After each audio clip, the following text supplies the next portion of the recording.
debate. We're going to take a record vote. All in favor of the amendment will vote in their voting pad. Please press 1A if you are in favor, press 2B if you're opposed, press 3C if you are abstaining.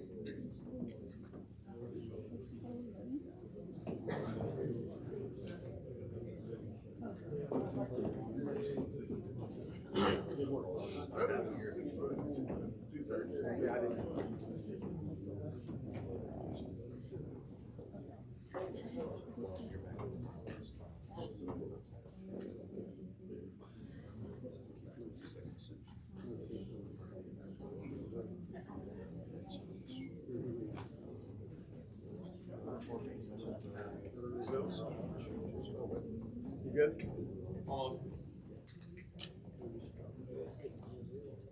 Has everybody voted? Voting will close in 5, 4, 3, 2, 1. Voting is closed.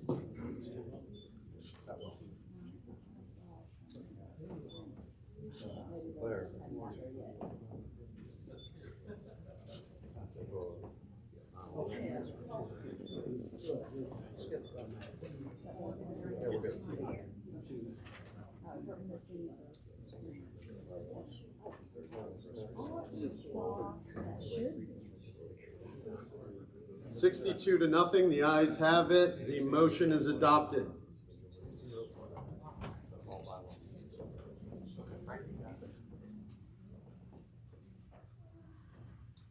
Members, our third item is a request to staff. This is the stupid standing rule that we adopted a long time ago about locations of SREC meetings. We're going to get rid of this next session. We fixed it to the same hotel, which was problematic. I suspended it at the last meeting so we could come to this hotel. Staff asked us to strike at the same location to give them the flexibility. It's a pretty simple strike. Is there any debate? Seeing none. I want hot water next time. Yeah, hot water. The temperature of the water is not germane. If there's no further debate, all in favor of the amendment, please vote with your voting pad. Press 1A if you are in favor, press 2B if you're opposed, press 3C if you're abstaining. It's hot water, not hot water.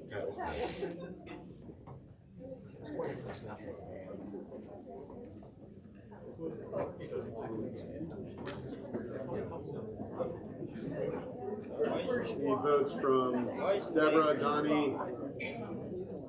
Yours didn't register. What, for the last one? For this one, right now. We're voting. Voting will close in 5, 4, 3, 2, Naomi, 1. Voting's closed.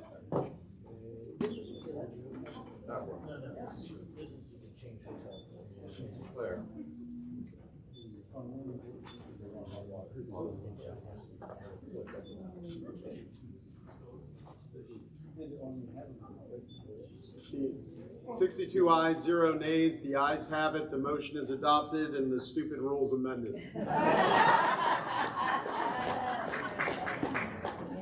Maybe we'll just keep the stupid rules so we have something to play with. All right, members, I'm going to take number 4. It's a little bit out of order from the report. I need to give you a quick dissertation on what happened. So we allocate our precinct delegates to precinct convention, and Brandon can step in if I screw this up, by the last gubernatorial election and the maps. Well, we're in a redistricting year, and precincts, counties can redistrict the precincts almost anytime they want. So our rules say if they redistrict, the county executive committees have to do their allocations before filing opens. Nobody did it. They didn't have the data. Then it falls on the SREC to do it. That was the rule. Well, we didn't have the data either. So as far as the data is concerned, that was what took so long. Rachel got us a call. The Secretary of State himself was on the call. And when we started asking, where's the data, how do we get it, we had deer in the ear looks from coming through the phone because they have no idea. What they did do for us and have done is they did send an email blast out to all the EAs and said, hey, let's get this data moving. My next phone call was to my county commissioner that said, did you guys redistrict Lubbock County? He said, yes, we did. We kicked it all over to the EA. We're done. I called the EA next and I said, hey, do you have the shape files, all these data files? And she said, yeah, you want them. I said, well, the Secretary of State wants them. And she says, we're under no obligation to upload them to the Secretary of State. All we have to do is send a letter of compliance and notice that we redistricted. So there's not, so that was kind of news to us. We got some other information from some other attorneys that said there's a deadline to upload it to Secretary of State. So the shorter answer is we have absolutely no idea what governs this data, but we need the data. So Brandon got together with him and we rewrote the rule that I'm about to propose. And it's a cascading rule that says the county executive committees should do it. If they don't, it falls on the SREC. If they don't, because this is our last meeting and we're only going to have about 17 to offer you here in just a minute, then it falls on RPT. Now, if the county executive committees do it, that's their job to do it. That's their allocations. That's up to them. If they screw it up, somebody wants to get in a fight with them, that's their problem. This is just when they fail to do it, and you know this is going to happen come precinct convention night. Somebody's going to pick up the phone and they're going to call staff and say, I don't know what my allocations are. What are they? Well, then it falls on to us. So we're trying to get this data and get staff ready so they have those answers for those precinct convention chairs to give them those allocations. This rule tidies it up. It lets it cascade through CEC, SREC, and then to RPT staff so we can get this information. And staff is committed to continue to push. I think we found out today Ledge Council has about 46 counties. We don't have them all. And there's probably some small counties that still hand-drawn maps, so we've got to get those too. Mr. Chairman, I move adoption of this amendment.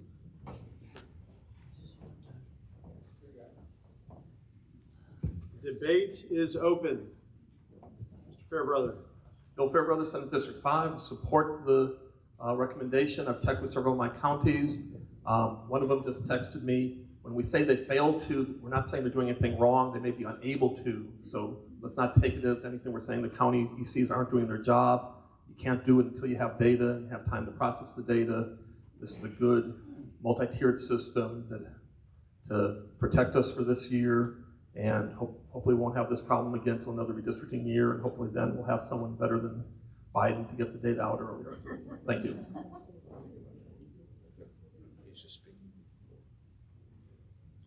Mr. Chairman, Matt Patrick, SD 16. Just a question. I want to clarify for myself and I guess the rest of the group. This is really a function of the fact of redistricting. So changing this rule, are we going to restrict it so it just applies to a redistricting year, or is this going to be kind of permanent? It won't really affect us once we roll into the next election until we get to 10 years from now. Yeah, So actually how it are we will. doing? It will, because counties have the right to redistrict their precinct lines almost any time they want. True. So as they build a big development, they can redistrict it. What are you pointing out over It there? only applies in the decennial census year. And I thought we were going to make it apply every year. It's written, it's just decennial census. So Let's see the first line. My intent was to make It's a it. good thing I asked this make question. it- Yeah, thank you. Counties can redistrict every 2 years if they want, so this can always be an issue. Do we want to amend it? No, because I think we can only do it every 10 years, but that's why I'm asking the question. Well, but precincts, they do it all the time. This is something that happens a lot.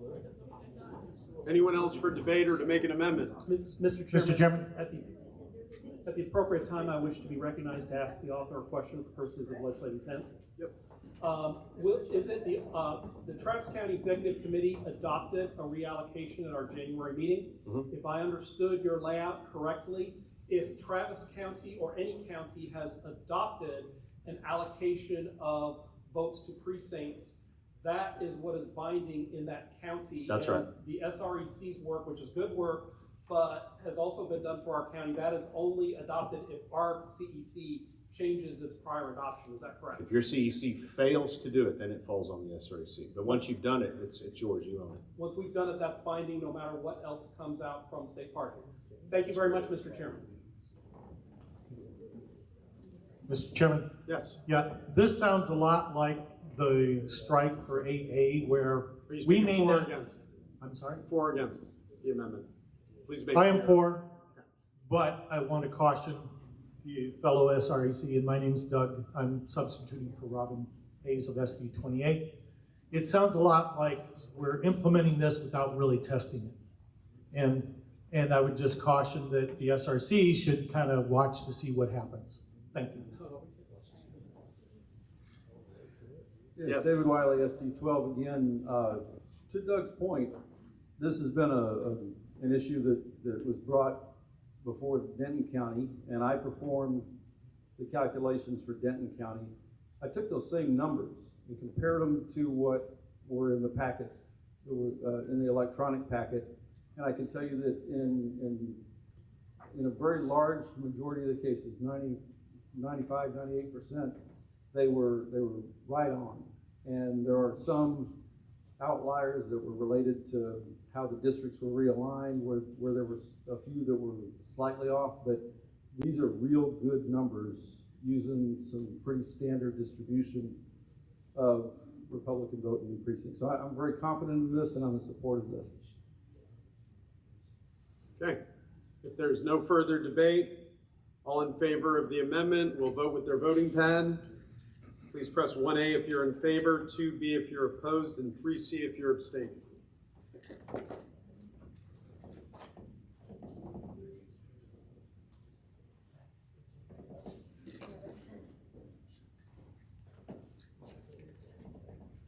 Yeah.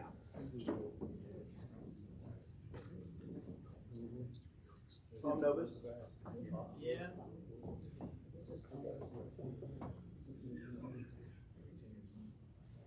Voting's going to close in 5, 4, 3, 2, 1.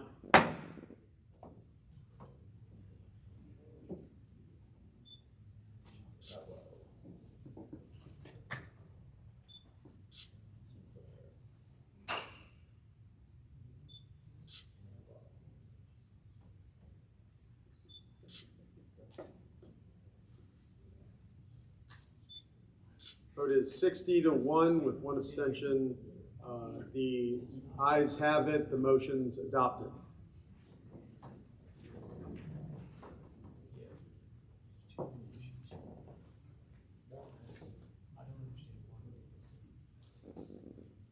Members, I'm going to move up, back up to amendment to RPT Rule 19. I want to add the language, if a county executive committee fails to allocate its delegates or send the data to the Republican Party of Texas 5 days prior to their precinct conventions, the chair of each precinct convention shall call the convention to order, recess to the call of the chair, and notify RPT for further instructions. This is I got a little bit of pushback on this, but this is a backstop. If they don't get it done and they have no allocations, this gives them at least some guidance where they can recess and go get that information from RPT to help them guide through their convention. If they don't do this and delegates get disenfranchised because they haven't done their allocations, they can get sued over it. So this is the previous rule was a cover RPT's rear. This rule is a cover the CEC precinct convention chairman's rear. I move adoption.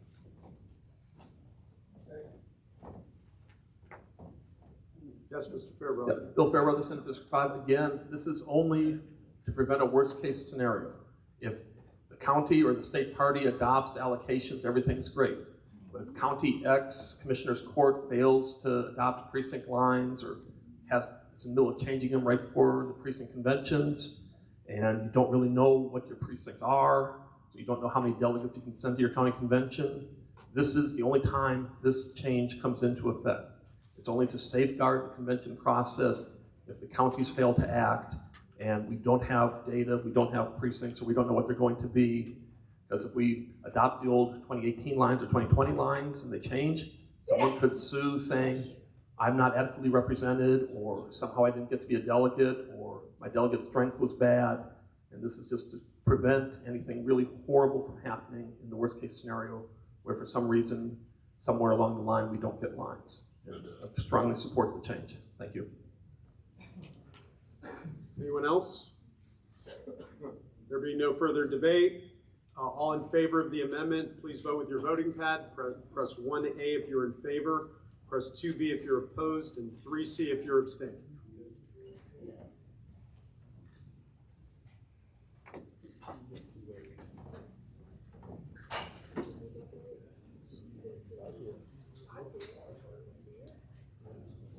Mr. Chairman. Hold on one second. We gotta wait till voting's over.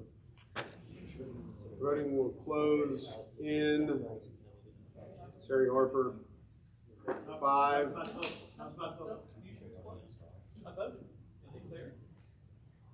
4, 3, 2, just click it again, Tom. 1, voting's closed.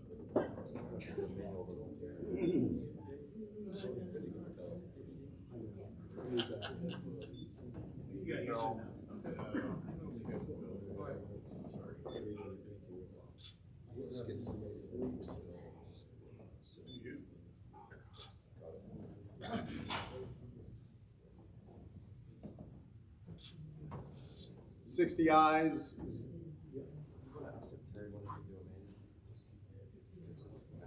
60 ayes, 0 nays, 2 abstentions. The ayes have it. The motion is adopted. Yes, Mr. Novus. Point of information. We just saw, well, we saw in the packet the allocations, precinct allocations by county, for each county. Are we going to get an explanation of how the numbers were derived? We're going to take it up next. Okay, thank you, sir.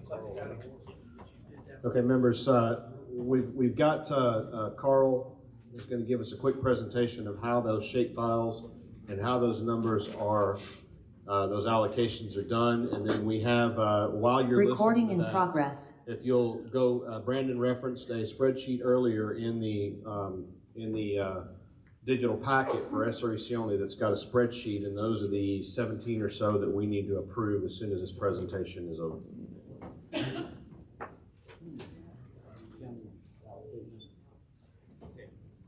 You and the go.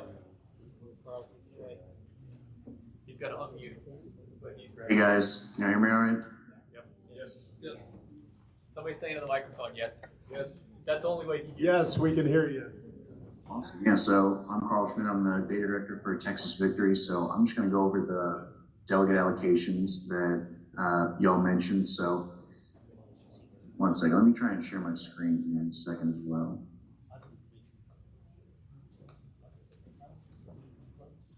So basically the methodology that we used for this, because we're doing the new precincts instead of the old ones, we took the census blocks for everyone, or we basically took all the registered voters on our voter file, found out which new census block they live in, found out which new precinct they live in, and then matched those two up and used the reported results that we had for the 2018 general race at the census block to find out which precincts had a certain amount of reported votes in them on the precinct lines. And let me share my screen so I can go over. I can't share my screen for some reason. You all see my screen all right? Yes, we've got it. All right, so basically, there's no great way to do this. There's no perfect way to get it 100% accurate because these results are only given to us at the census block level at the lowest, and different counties draw their precinct lines in different ways. A lot of precincts will end up intersecting different census blocks. So what we did is we matched each precinct to the most populated part of the census block and assigned all the votes to that one.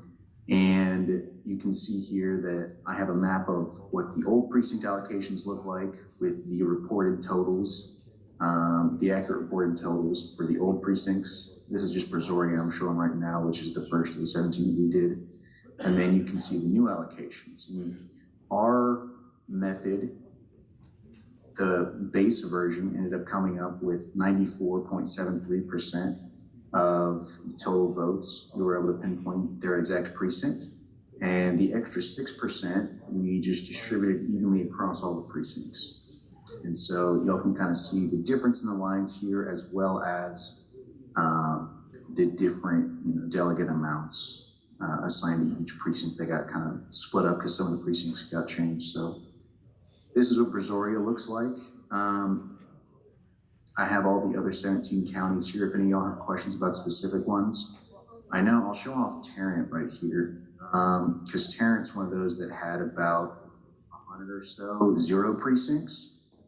You can see that the lines a lot of times didn't actually change that much. And we were actually able to get this to a pretty good accuracy. So even though there are a bunch of 0 precincts in Tarrant, we're pretty confident that those are the, as accurate results as we can get for the precincts that did change. So do any of y'all have any questions about the process or anything I can explain a bit better? Yes, sir. Tom Novus, SD7. Just out of curiosity, can you pop up Harris County? Yeah. Harris is one that I'm actually pretty confident in because... Well, you may be confident, but I'm not. You said you have a 6% error. I've done some of the precincts that didn't change from 2018. We have a major discrepancy with your voting blocks. So that's all I can say is I did a hand calculation with voters by precinct and in a formulation that is mathematical, and I think mine is accurate. Okay, well, I'd be happy to, would you mind telling me a bit more about it? Like, where did you get your data and all that stuff? I got my data from Harris County elections. We had the 2018 voter total, we had the 2018 caucus total, and I've got the 2022 voter totals by new precincts. So we had some precincts that were essentially the same, so that should have been 1-to-1, the same allocations as previous.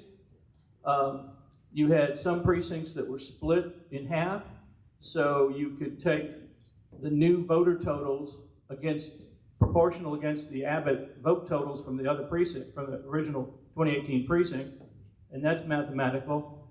We had some precincts where you took 2 old precincts and combined them into a new one, and that's a mathematical. We did have cases where we had combinations of things, and I used mathematical combinations from the 2018 sums proportional to the 2022 voter totals by precinct.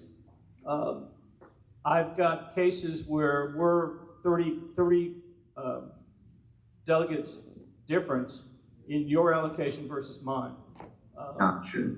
So how did you, in terms of, I guess, in the cases where the precincts, like for example, this precinct got split up into 2 different ones right here. Carl, how did you determine Carl, Tom, how much of the... Your discussion is irrelevant.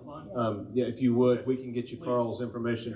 Harris County County Executive Committee has already done their allocation, so it's not necessary for us to vote on those today. Okay. If you've already done yours, once again, any CEC that's already done theirs takes precedence over anything the SRE. This is a backstop in case they don't. One question I have for you real quick, Carl, is it worth saying that the census block data, of course, the federal government doesn't care about our voting precincts, so the central census block data does not line up with the precinct lines that we're drawing, and that's why they have to take as close as they can get and plug those blocks into the precincts to do the calculation. Is that accurate?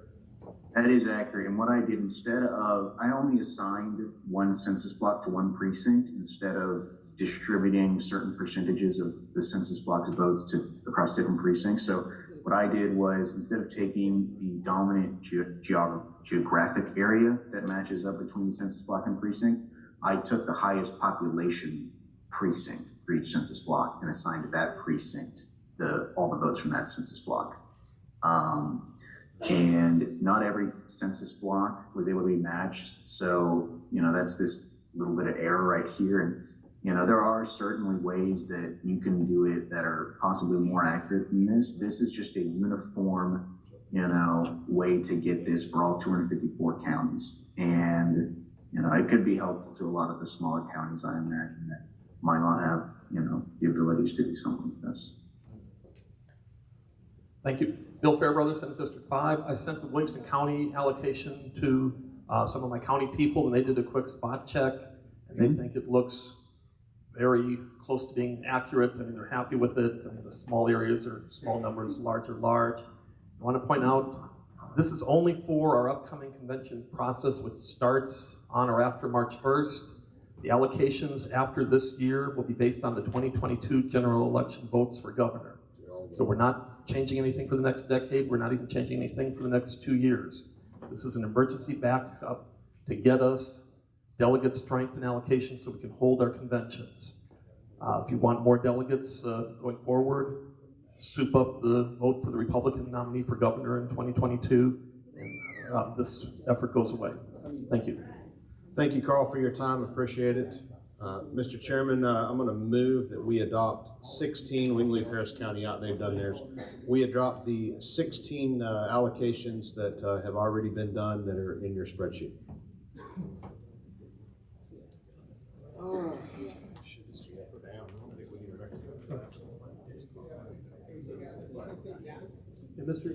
Yes. They're in the spreadsheet. Did you get it? I can read them off to you real quick. It's Brazoria, Collin, Cook, Dallas, Denton, Fannin, Fort Bend, Grayson, Harris. We'll skip Harris, Kaufman. Can't see the rest of them in there. Scroll over on the bottom, the tabs. Montgomery, Nacogdoches, San Patricia, Tarrant, Travis, Waller, and Williamson. Yes. Mr. Chairman, either question of the author or possible amendment. Travis is adopted. Do we need to pull it from this motion? It's just a backstop of data. So if you have a precinct chair that calls and they can't get that from anybody else, he's got some data he can give them. So, and I prefer we go ahead and adopt Harris County. I know you've done yours and you disagree with the data, so we can leave that out. But with the rules that we just adopted, if CEC did it, this is just a backstop. Based on your prior answer, I'm okay with that because what you were telling me is the CEC's vote from our January meeting is controlling. That was my understanding of what you did. Yes, sir. Therefore, if you're okay leaving it in, I'm okay either way. Now, those of you that had distributed precinct conventions, those phone calls are going to roll into RPT. We don't know what to do, so at least they have some guidance to help them. Thank you, Mr. Chairman. If I forgot to introduce myself, William Lutz, proxy SD14. Mr. Chairman, Yes, Matt Patrick from Dallas, SD16, Dallas County. I've got a call out to find out when we're going to get our shape files. I would rather, if we can do it this way, I would rather pull Dallas out, give us a chance to make sure it's completely accurate. If we can't get it done, then we'll put it back in. You'll keep the data, and we can get approved. When you're going to approve all the rest of the counties, other than the 17 we're approving now, you've got another, 230 something counties that still need to be approved. So I'd rather have mine pulled out and have the opportunity to do it correctly. And then you can, if we can't get it done, then we can put it back on the agenda to be approved later. We don't meet again. I know. If you don't approve it now, and you don't have to, right? Then the rule that we just adopted, RPT gets to trigger it, and they get to crunch the data either that's just sitting available. Then we have to use it. Yeah, later. If y'all have done it, then you don't have to use their data. The CECs are responsible for it. Right. This is a backstop. That's it. Yep. Okay, so we'll pull ours out. If we can pull Dallas out, please, I would appreciate it. And then I'll vote for that as amended. The moment that we adjourn, he's going to do it anyway because he then has authority to do it. So it's irrelevant for you to pull it out. What? By the rule that we just adopted, the moment that this SREC meeting adjourns, because we're not coming back to order before the precinct conventions, RPT then has the authority to go ahead and crunch the data once they have the shape files. So we're just asking to approve what the shape files that they already have and the data that they've already crunched. We're just accepting. But if the county gets the shape files, and then provides the data to you, then you'll use what the county provides, correct? You don't provide the data to RPT, you provide Point it of to order. CEC. Chris McDonald, SD6. Is there an amendment on the floor at this time that's being debated? That is a good point of order. There's no amendment on the floor at this time. Thank you, sir. So the question is, you know, the whole thing that we went through in Rules Committee yesterday was The quorum, sir. the county will be able to do their own thing, and then if that doesn't happen, it'll get kicked up to RPT. Let me answer that. If you don't mind, can I answer that real quick? This is just RPT doing its due diligence so that's ready in case the CEC thing doesn't happen. That's all this is. Okay, all right, thank you. If that makes sense. Okay. Yes, Chris. You want to speak? Chris McDonald, SD6. I move to adopt the document as a whole. Okay. It's moved and seconded. We are going to vote now. This does not need to be a record vote. The question's on the adoption of the allocations as a backstop as shown on the screen. Those in favor, please indicate by saying aye. Aye. All opposed? The ayes have it. The motion passes. Thank you. Is that all you have? Members, thank you for a great term. My committee had committed to doing a overview of the bylaws, and we're hoping to get it to you before our final meeting. We didn't get that done, but we're not going to stop. We're going to, Gail Standard and I are going to, we're going to work together and try to get the rest of it done. We're committed to doing it and at least having a proposition for the next incoming SREC to work with to adopt their bylaws. Thank you so much to my committee. I've really enjoyed it, and we hope to see you next time around.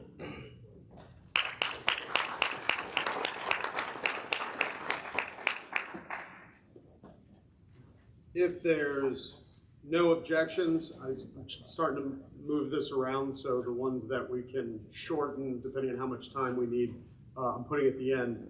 If there's no objections, I'd like to go to the Candidate Resource Committee, and I think Fernando and who else? And Susan. Oh, I'm sorry, and Virgil, Jill. Susan. Jill Tate. Jill Tate. Okay. Candidate Resource Committee.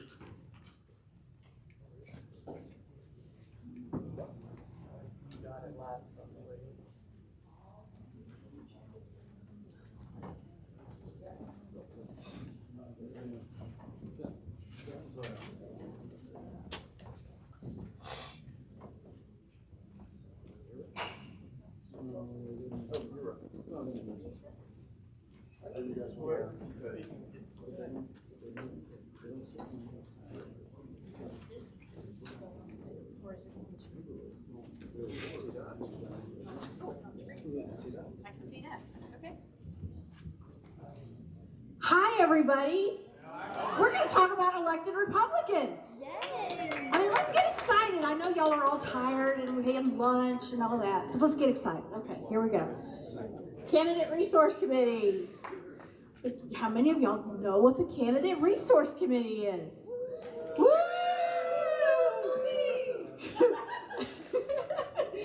Candidate Resource, where's the, aha.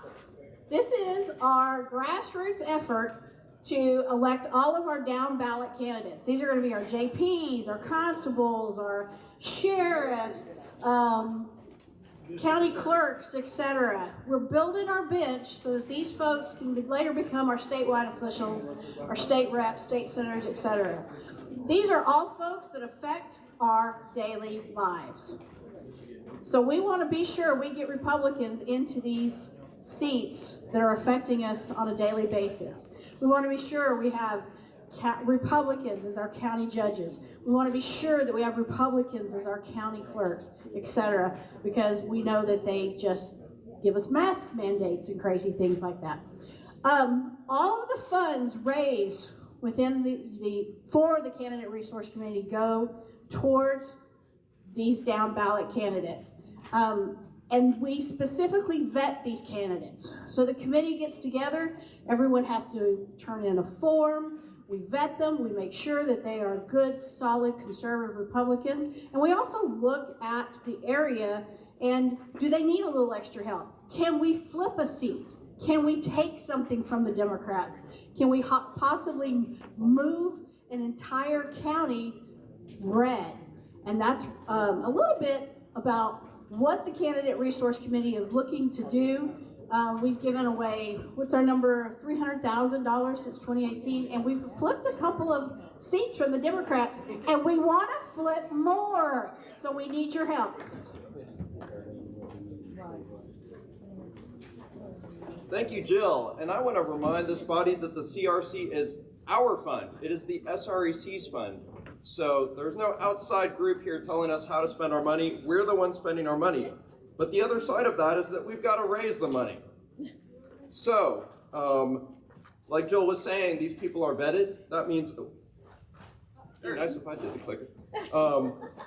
Every single candidate who gets money, in order to get money, is screened carefully, and we look at how they view the platform. So the platform matters when it comes to the CRC. Each candidate has to get a confidential referral form from either their county chair or an SREC in their district. So you guys have to weigh in on your candidates. We're going to need intelligence from you guys on the ground in order to help vet. So how many of you knew that you had a quota? Yes. And newly elected folks, that's on you too. So we're asking you to raise at least $2,000 each term. You may raise all of that at one time, but it's $2,000 is the expectation. And the goal was the same even before Biden inflation. So we really ought to try to up that. Let's do more than that. I will tell you this, and I'm looking at SD7 and I'm looking at SD15. There have been times where we have raised our entire quota in one day. We'll talk about that in a second. How many of you know about the key pins? Raise your hand. If you raise your quota in a year, you will get a key pin, a nice, beautiful pin that advertises the CRC and shows that you've done your part. So when are you going to raise money? You've got a huge opportunity on March 26th. So our candidates need your help. That's the first thing that should be on your mind as you talk about CRC at your county and SD conventions on March 26th. Yes, you want to make your quota, but moreover, you want to help our candidates. Susan wisely pointed out to us yesterday that you're going to be sending communications to your delegates. Make it a point to tell them a little bit about the CRC in that communication. They're already open to the message. They want to help these candidates or they wouldn't be going to your county conventions. Ask them to give. It doesn't have to be a lot of money, $5, $10, $20. You've got friends like Becky Green, $10,000. Every donation is appreciated, and all the money goes to our candidates, like we said, with minimal overhead. Like the envelopes is pretty much our overhead. And once more, some SREC can and will raise their entire goal on March 26th. You can't be at all your conventions, but you can delegate, certainly. So raise your hand if you're going to make a pitch for the CRC at your conventions. Yay. Okay, your assignment, short term. You just got envelopes. We divided them proportionally with the expectation of large districts versus small. We understand some districts are harder to raise money for. If you're one of these 200 or 300 delegate state convention delegate districts, you got to raise some money. You've got Republicans in your district. You've got a smaller district. Do your best. We gave you envelopes for the two of you, so talk to your counterparts. Figure out how you're going to divide them. If you've got multiple county conventions, figure out which ones you're going to. If you have trusted surrogates, former SREC members, people who've received money from the CRC in the past, other trusted volunteers, get them to go to these conventions and make the pitch. What are you going to say? Well, some of the things that we just said. We're going to give you more information. We're going to give you some talking points. There are actually some on the handout that we just passed around. If you have questions, we got CRC members. You've got these people up on stage. Other CRC members, raise your hands. Awesome. Go to these people, ask them. We will also be sending you communications. It may come from Steve Atwell. Steve Atwell, our wonderful chair, has done so much in the last, 3 or 4 cycles that he's been the chair, just raised an incredible amount of money. So not gonna lie, we're a little behind the curve this election cycle. Let's use March 26th to make up some of that slack. We're also gonna send you a link to a short video you can use. I believe that's also on the CRC website. Donors can give online at texasgop.org/CRC. We have a QR code, right, Fred? Yes, on the envelope. We have a QR code on the envelope, and of course they can use the envelope. If you collect lots of money, which we expect you to on March 26th, we need you to securely mail them back to the P.O. box on the envelope. If you have questions about that, again, ask us. We need to get this money in as soon after convention as possible. All right, so that's your short-term assignment. We're gonna expect you to make the pitch at your conventions, and Susan's gonna wrap it up with, yes? Mr. Cruz, we have one question, and that is, if there is a stock of old envelopes at someone's house, are they allowed to use them? Yes. Fred Tate, treasurer, says yes. Just make sure you're mailing them to the correct P.O. box. Don't send them to Lavaca. You should say. And Susan's going to tell you about your long-term assignment. Thank you, guys.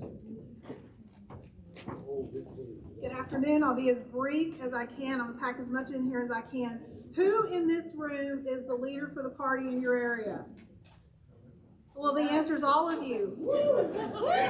All of you. So help us out here. I'm going to reiterate something. I've been involved in a lot of these down ballot races. I've helped people apply for this fund. My husband was the recipient of some of this money once when he was running for tax assessor collector. This money makes a crucial difference in these down ballot races, particularly in some of the areas that we're seeing flip to red. In rural counties, $500 to $1,000 is the entire race. It makes an incredible difference in the race. So every $5 or $10 matters. It matters exponentially. You leverage your money, and if everybody in your caucus puts in $5, you could literally be the difference in flipping a race from blue to red and not. So really, really try and stress that. Like Virgil said, I'm going to email my whole delegation. I'm going to put something in that email about this, and I'm going to send it out a couple more times. Try and lay the groundwork for them that there's an expectation to bring $5 or $10. Certainly we want a lot more than that.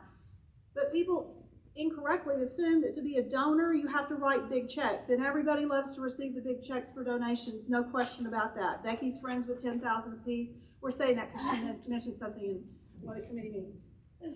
The big checks are great, but hundreds and hundreds of people giving $5 and $10, that's where the bulk of the money is raised, folks.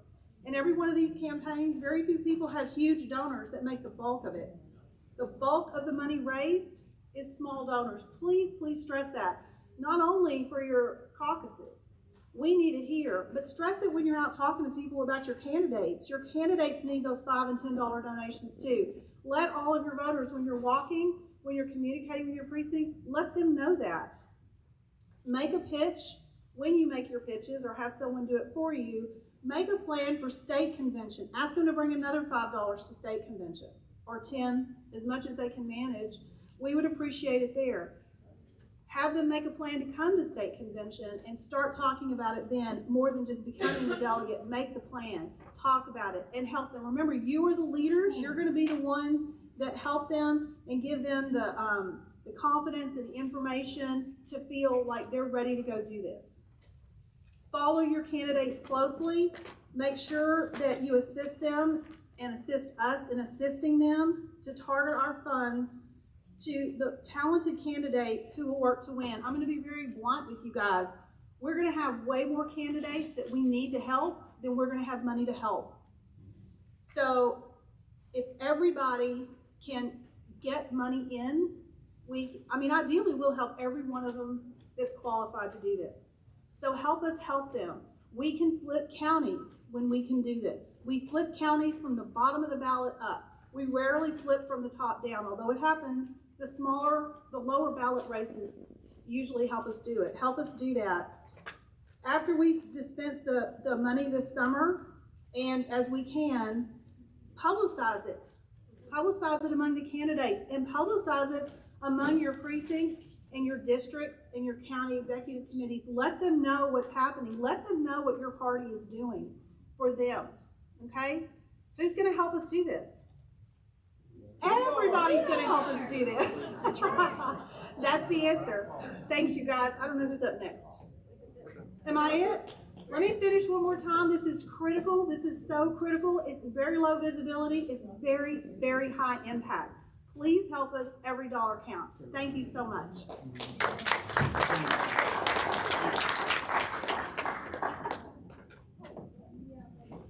Okay, party organization, Susan Fountain isn't here. Is anyone doing her report?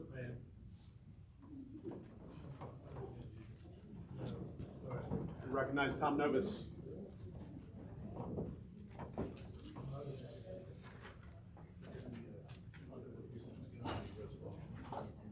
Three. Well, two during the report and one after. Thank you, Chairman Rinaldi. For party organization, Susan Fountain is busy up in Dallas trying to get the county working right. So in her behalf, I'm making this report. I'm going to try to keep it short.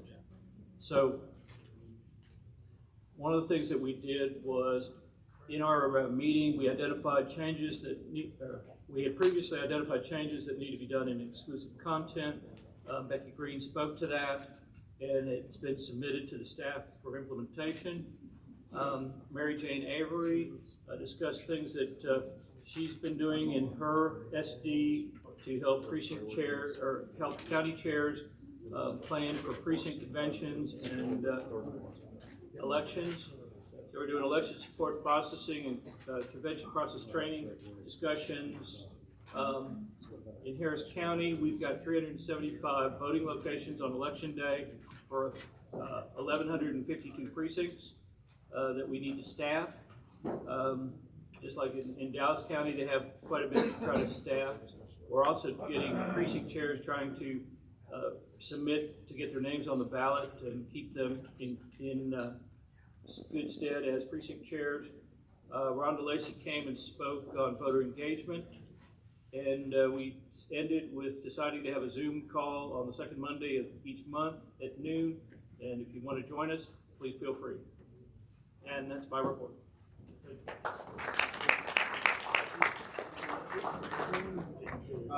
Partnerships and coalitions. Chair recognizes David Wiley. In the interest of time, I almost waived the report. However, we started this session with a great lack of understanding about the role of the Partnership and Coalitions Committee. So I would hate to not have you understand the work we're doing. As we wrap up this 2 years, we have now, we have 2 more coalitions or partnerships than we had when we started.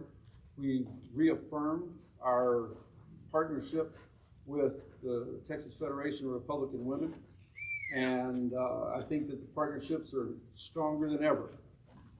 Everybody who's on the committee, just raise your hands. There you go, Jill, and the different folks who are still here. Thank you for the work. Thank you for keeping this one of our standing committees. We will be producing the March questionnaire, which is called for in the rules that we send out to the partnerships and the coalitions. They answer that questionnaire and return it back to the party so that we have it available for the next SREC who comes in to use to decide that they want to continue the partnerships that we've established. And they will be presenting to the SREC in the fall their recommendations to reaffirm. So hopefully we'll have some continuity there. And if there's any information that you think we need to get from these partnerships, please drop me an email and we'll work it into that questionnaire. I thank you very much, and I yield the rest of our time.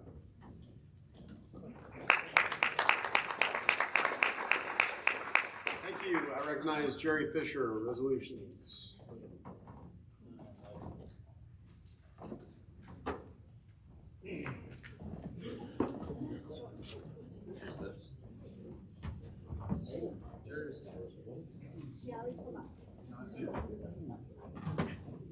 Okay, thank y'all. Hey, I know y'all are tired. This is gonna be shorter than last time. Yay! Did you shrink? Huh? Did I shrink? Did you shrink? No short joke. Look at that, will you? Okay, thank you very much. Okay, we ended up with passing 2 resolutions. Before I do that, please, please, please remind your voters, your county chairs, to get those propositions out and make sure people understand them and vote on the primary, please. Okay, so we're going to start with our first resolution, opposing the United Nations International Baccalaureate Program. Whereas.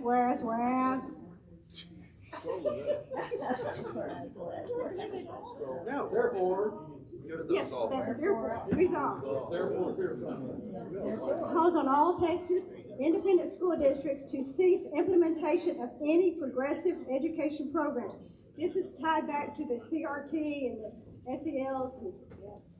Calls on all Texas independent school districts to stop accepting federal, state, okay, thank you, and foundational grants or funding and mandating implementation of the International Baccalaureate Program. Calls for all Texas federal and state legislatures and senators to write and pass educational policy halting the implementation of any progressive education programs tied to the United Nations federal and state mandates. Calls for all Texas state legislatures to call upon the Governor of Texas to abolish and reverse mandates of the Texas Commission on Next Generation Assessments and Accountability, established by the 84th Texas Legislature.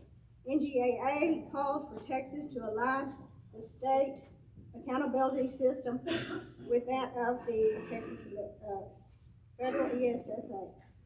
Calls all Texas legislatures and senators to reestablish the independence of Texas school districts with the job of teaching students a basic core curriculum, giving students equal opportunity to succeed.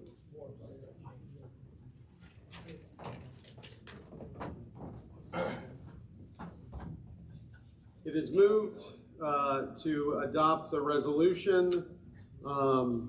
Is there a debate? You there? Yes. Chris? Chris Bro, SD3, which is weird to say since I sat in SD4. I never miss a chance, I never miss an opportunity to say the United Nations ought to not be in the United States, and the United States ought to not be in the United Nations.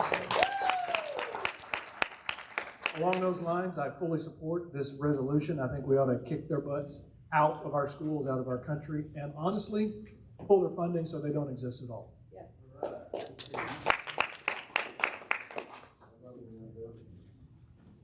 Jim Pickle, SD8. I was on the Resolutions Committee. Jerry, I think you're reading one generation earlier of what we passed in the Resolutions Committee. Because number 4, you read something after the words 84th Texas Legislature, which we moved up to be a whereas paragraph, and we changed reaffirm. We changed reestablished to reaffirm. That's right. That one's okay. To be clear, you are correct. The one on the screen is the correct resolution. Right. The one she read, correct, but the one she read was wrong. Correct. Okay, thank you. I think you're going to add the last one. In reality, we were all looking at the screen. Nobody was listening to Jerry.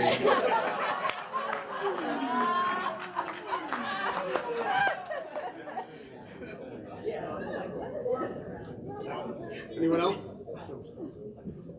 Chairman John Carr, SD 22.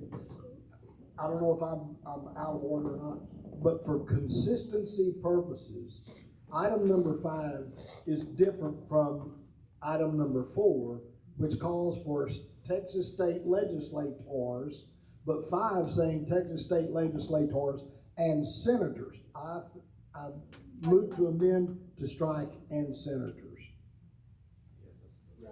Chris Bro, SD4. Sorry, 3. Sorry, Wilson. It's been moved to amend the resolution to delete the words in senators for the sake of consistency. Virgil and Brandon, you both can't be on it. Second, are you second by Mr. Bro? Is there any discussion? Hearing none. We'll vote now on the amendment to the resolution. Is all in favor of the amendment? Number 3 has the same problem. Can we include it? Well, let's just vote on this first, okay? Does anyone object to the proposed amendment deleting "and senators"? So number 5 reads, calls all Texas legislators to reaffirm the independence of Texas school districts, etc. Hearing none, the amendment's adopted and number 5's amended. Now, Stern. Mr. Chairman, Gail Stanart, SD 15, in order to, again, make everything similar.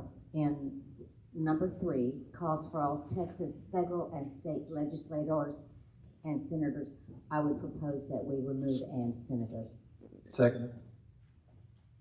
The motion is to make the similar amendment to what we just passed in number 3. The motion's been seconded. Is there any objection to the motion to amend? Hearing none, the amendment's adopted. We're back on discussion on the main question. Call the question. Okay, this is a record vote, so please indicate whether or not you support the resolution by hitting 1A on your clicker. 2B is to oppose, and 3C is to abstain.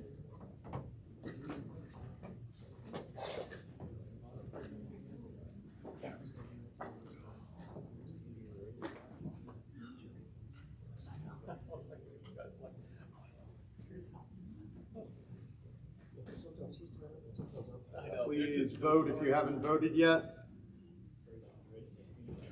Voting will close in 5, 4, 3, 2, 1. Voting's closed.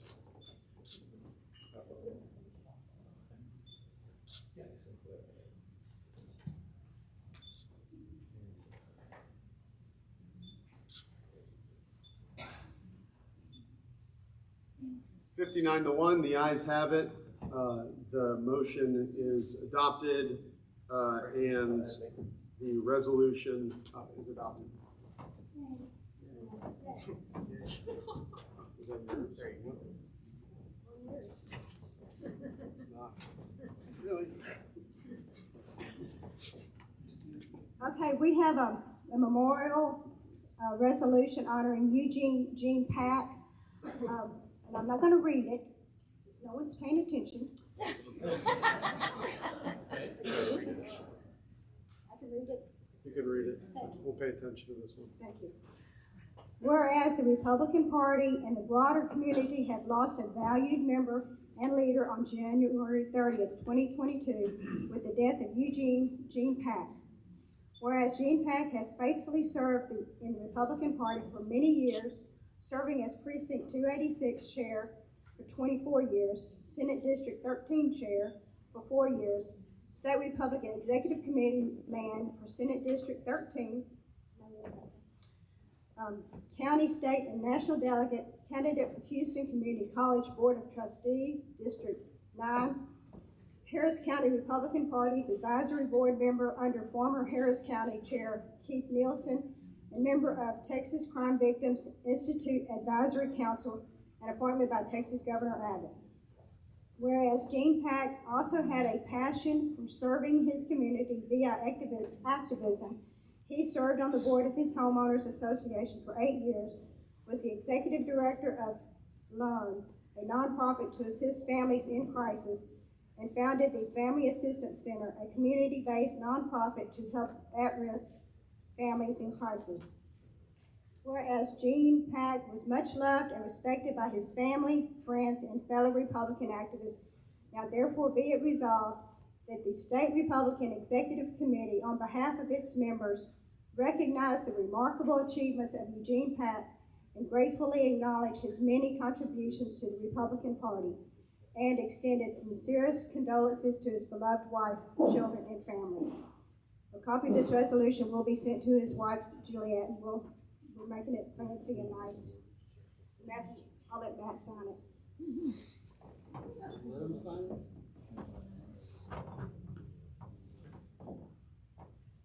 Is there any discussion? Hearing none, we'll move to voting.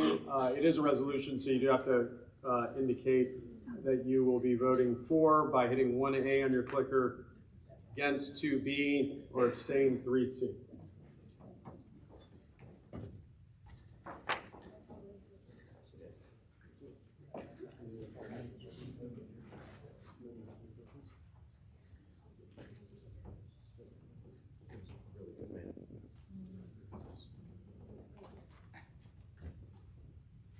Voting will close in 5, 4, 3, 2, 1. Voting is closed.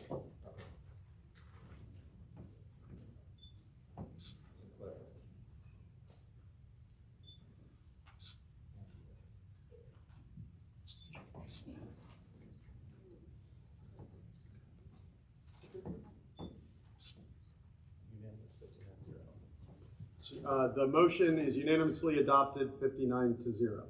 The resolution passes. Mr. Chairman, Yes. at the appropriate time, I wish to be recognized to make a motion to pull something that was tabled out of committee and put it on the floor, a resolution on the floor of this body for consideration. We'll have to take up all motions at new business that aren't part of the committee report.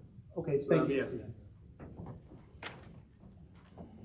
Okay, I have one presentation real quick. Susan Wright, if you'd like to come up here, we would like to present her with the proclamation that I've been trying to get to her for a while. This is the proclamation that we did for Congressman Ron Wright, and I'd like to present this to Susan today.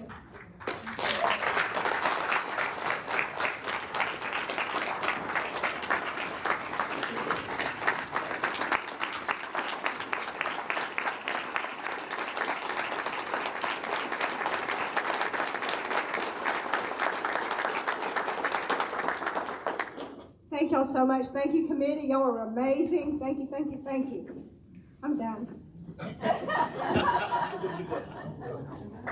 I'll take my stool and go home.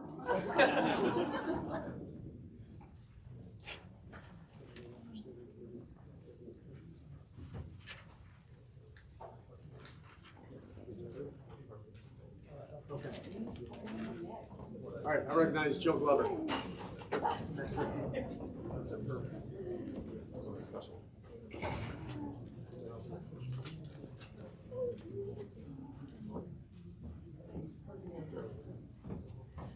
Alrighty, may I have the Legislative Priorities Committee please stand up? I know you want to stretch your legs, so everybody stand up. Thank you guys so very much. I had an outstanding committee this term, and I thank you all so much for your incredibly hard work. I want to just say that the Legislative Priorities Committee is a sacred trust of our state convention delegates. And these state convention delegates are our party activists, they're our precinct chairs, they are the most involved people who care about the issues and our liberties. And their voices deserve to be acknowledged and heard. And so it is our committee's real honor to advocate for those things during the legislative session. This past term, we had to adapt, obviously, to some very unusual circumstances. I think that the way Chairman Rinaldi and former Chairman West handled some extra priorities that came up by establishing special committees was very helpful and very useful. We have also been challenged, as many of our delegates and many of our Republican voters have told us, by our border situation. And I want to just say that I don't believe protecting our border should be a legislative priority. I believe it should be done, right? We should not have to fight and advocate for protecting the citizens of our state and our nation. Just a couple of things, I'm going to be very brief, but just a few things that I'm proud of. The legislative priority report, as I mentioned, I think a couple of times ago, we actually brought in a little bit of pocket change for the for revenue, and so or for donations. And our takes for 2021 was $11,900, and so people read that report. They were motivated by it. They hit that donate button at the bottom, and I am very pleased. And I want to thank James Woselick for helping me with that report. and for taking care of tabulating the numbers. And James did let me know a real interesting little tidbit, and that is that the average donation to the party is around $26 to $27. But to the Legislative Priorities Report, it was $30. And James thinks that that's just an indication of the motivation and the engagement of the folks who read the report and of our activists and our voters, and I think he's right. So thank you for letting me do this report. We did talk about some ways yesterday that we can improve legislative priorities next term, but again, I'm really proud of what we did. We moved the needle in the state legislature, I believe, in a conservative direction, in that prior to this term, many of our Republican voters didn't even know that the party had legislative priorities, right? And I'll be honest with you, I think some of our legislators didn't know that we had legislative priorities, right? But you know what? They know it now, right? Yes. How many of you have been to candidate forums recently and have heard candidates talk about wanting to go down and file and vote for our legislative priorities? They are absolutely doing it all over the state, and that's because you guys have been using your voice and talking about what is important to our delegates, and I thank you. One of the biggest ways I think that we have made a difference is our whole conversation about no Democrat committee chairs. We began talking about that last January, and you know what? They kind of laughed at us. You know, our guys kind of laughed, some of our guys kind of laughed and scoffed at us and said, you know what? That's a tradition we've always done. And now there is so much more conversation about how important it is for when the Republicans have the majority, and we have for 20 years, right, that we have Republican committee chairs on those committees, right? Yes. Would the Democrats ever put a Republican as a chair on the committees when they're in office? Absolutely not. So we moved the needle on that. We got the conversation going, and that is a very, very good thing. So next time around, our Legislative Priorities Committee, what will success look like for all of our legislative priorities to be passed? That's right. Right? Yes. So as we look to the primaries, we want to look to candidates who will go down and vote for our legislative priorities, who will want to carry out the will of their constituents, and that is our expectation. So with that, thank you again, committee, and we are happy for the success we had, and thank you all so much for everything that you did for raising legislative priorities.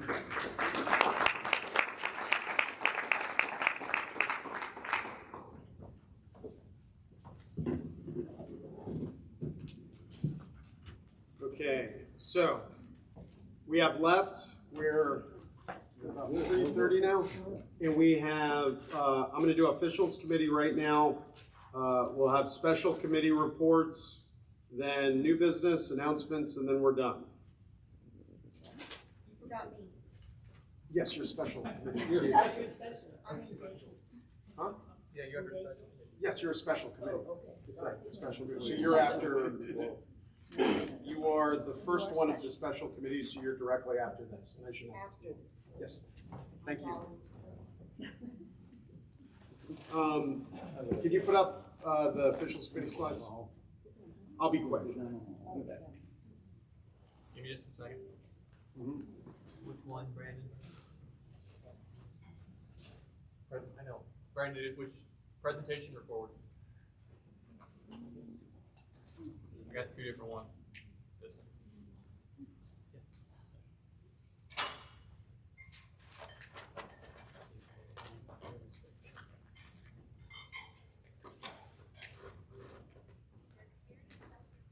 There you go. Oops, is that the slide? It's in a, it opened in a Word, so. Really? Oh, okay. Yeah, there you go. Do that.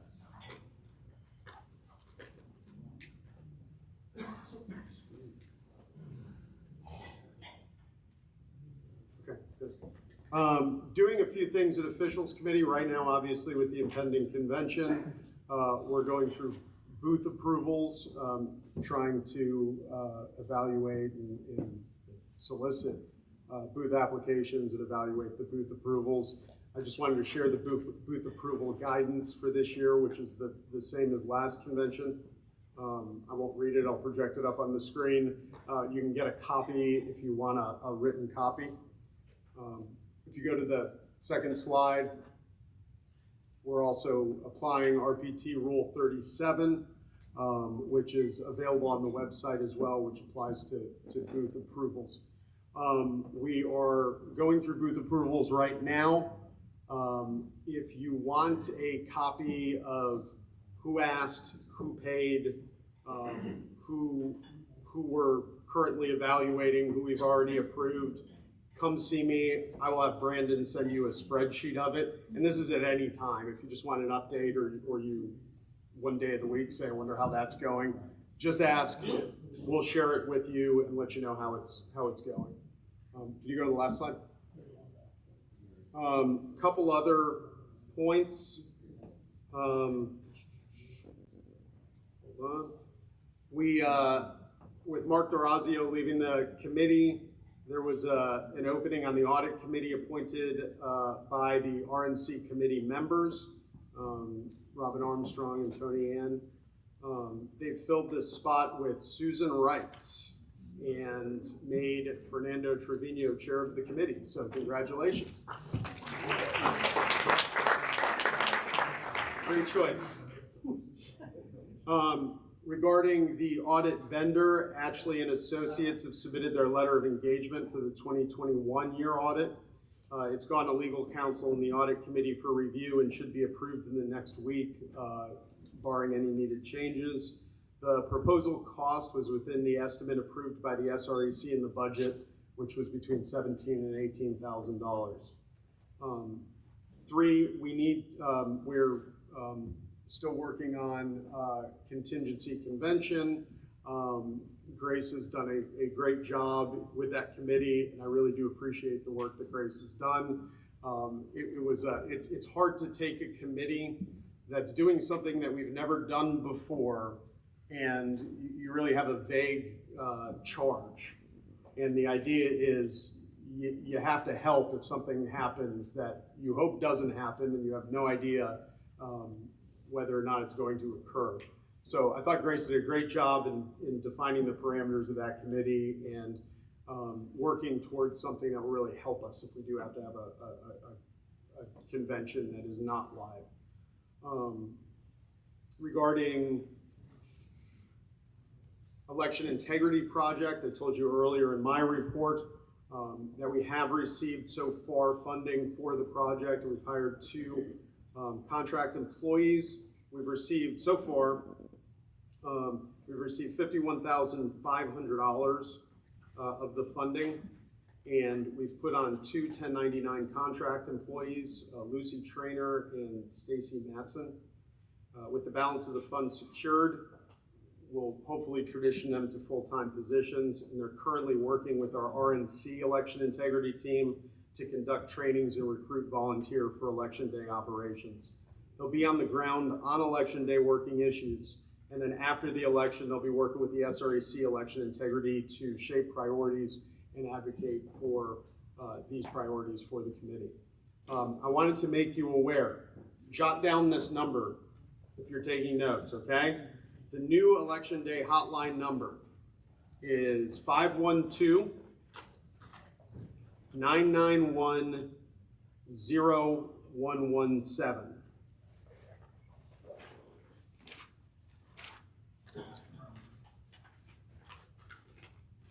Thank you very much, and that's it for my committee. We'll move on to special committee reports.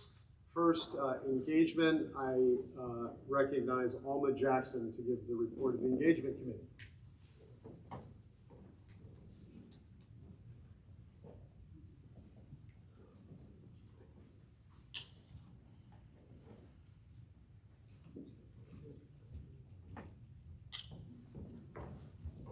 Thank you. I'm going to keep it very short. The engagement committee met at 12 noon. We have 13 members. Only 6 were present. And I always ask for every member to submit a report of what they've been doing in the way of engagement, wherever they are from. I received reports from Maggie Witt, Fernando Trevino, Becky Green, Robin Hayes, Robin Cooper, and Rhonda Lacey. The others turned nothing in, and I can't do anything about that. I do stay on. We are all very busy with the upcoming election, and each of them is doing what they can. Our time is spread thin. I know mine is. I've been traveling, still doing engagement anywhere I'm invited. I've been to Laredo twice, and I've seen a huge improvement in Laredo from when I served as vice chairman and I visited there. There is a lot of excitement there, and people are they're turning around because of what's listed there. Everything that is going on is working in our favor. So this is a great opportunity to engage them, to ask questions. One young man was complaining to me about the high price of gas, and I said, well, why do you think that is? I don't know. So I told him, I said, it's Democrat leadership who shut down the pipeline. This is just common sense. But we have a lot of low information voters out there, and it is time to educate them and bring them in. The opportunities are tremendous. Engagement isn't difficult. Every one of the issues here, it's affecting everybody out there. So it's up to us to bring them in, get them to start voting with us. Next slide.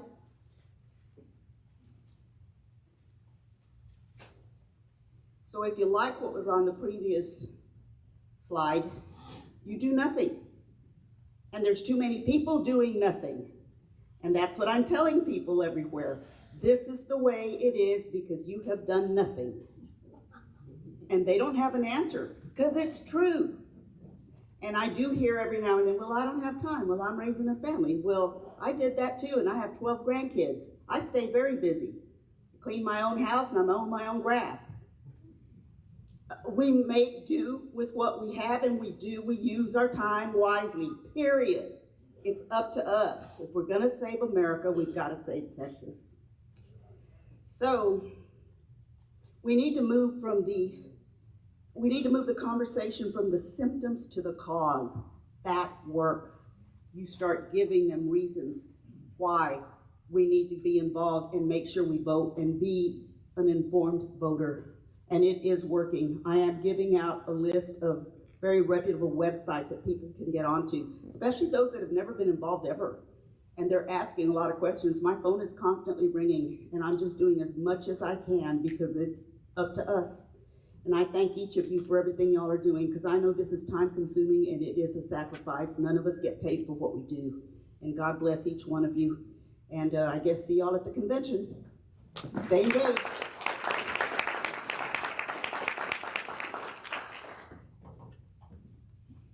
Thank you. Next, we'll have the last special committee report of the Election Integrity Committee.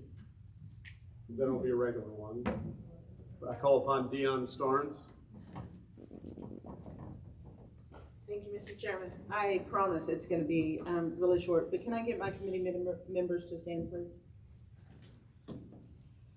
Guys, 2020 was an unprecedented time in the way that we did our elections. Please give these people a hand. They worked really hard. And I'm going to tell you, even though they're the ones that were on the committee, whose responsibility is it to make sure that we have election integrity? Yours. Oh, no. Who said that? Chris? I still got your number. I'm just saying. Oh, was it yours, Britton? I am going to tell you guys, it is each and every one of you's responsibility to make sure that we have good elections. And ceding it to somebody else is not an option. We're in a time that we have to make sure that we are doing our part to make sure that the elections that we hold are fair and accurate. And I'm going to ask you, Melissa Conway, I mean, it's been talked about a lot about the new committee that's coming. We've got a new position at RPT. RNC has got the statewide director. We are doing so much in this thing. I know RPT and Melissa Conway have been going around doing trainings all over the state. How many of you have gone to one of those trainings? Look around, guys. We have almost no hands up. Not only should you be going to those trainings, you should be dragging people with you, right? It is our job to recruit poll watchers. It is our job to recruit the people who are doing the frontline workers, the election judges, the election clerks. If you're having problems, then you need to be out there. If your county's having problems getting those, you need to be out there recruiting. So I'm going to ask you to do that. He took part of my report by giving that number, but you're going to take it down if you didn't get it before, 512-991-0117. But if you notice, there's a bit.ly link up there. That's a link to those trainings. There are Zoom trainings, there are in-person trainings, and there are videos. You can share that link and get it, and make sure that the people who need to be getting out there working this election, guys, it's not because you want to get rich that you're working these elections. It is a labor of love, and we need to give them every avenue that we have.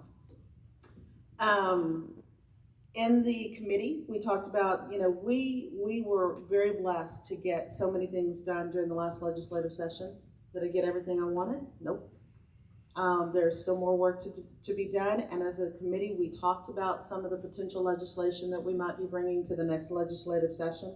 And to end with, I want to take a minute of personal privilege. This is my last meeting, and I have enjoyed working with all of you, and for you to give me the opportunity to continue to serve. And I hope that y'all are blessed, and we'll see you at the convention.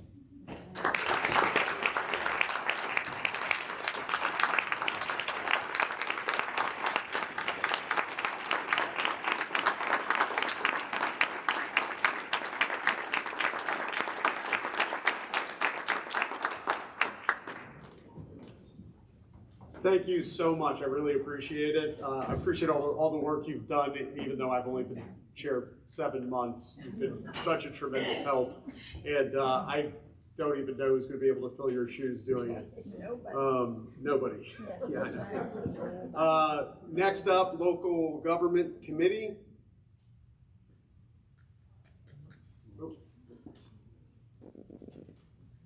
Actually, let's do the Convention Contingency Committee, since you're ready.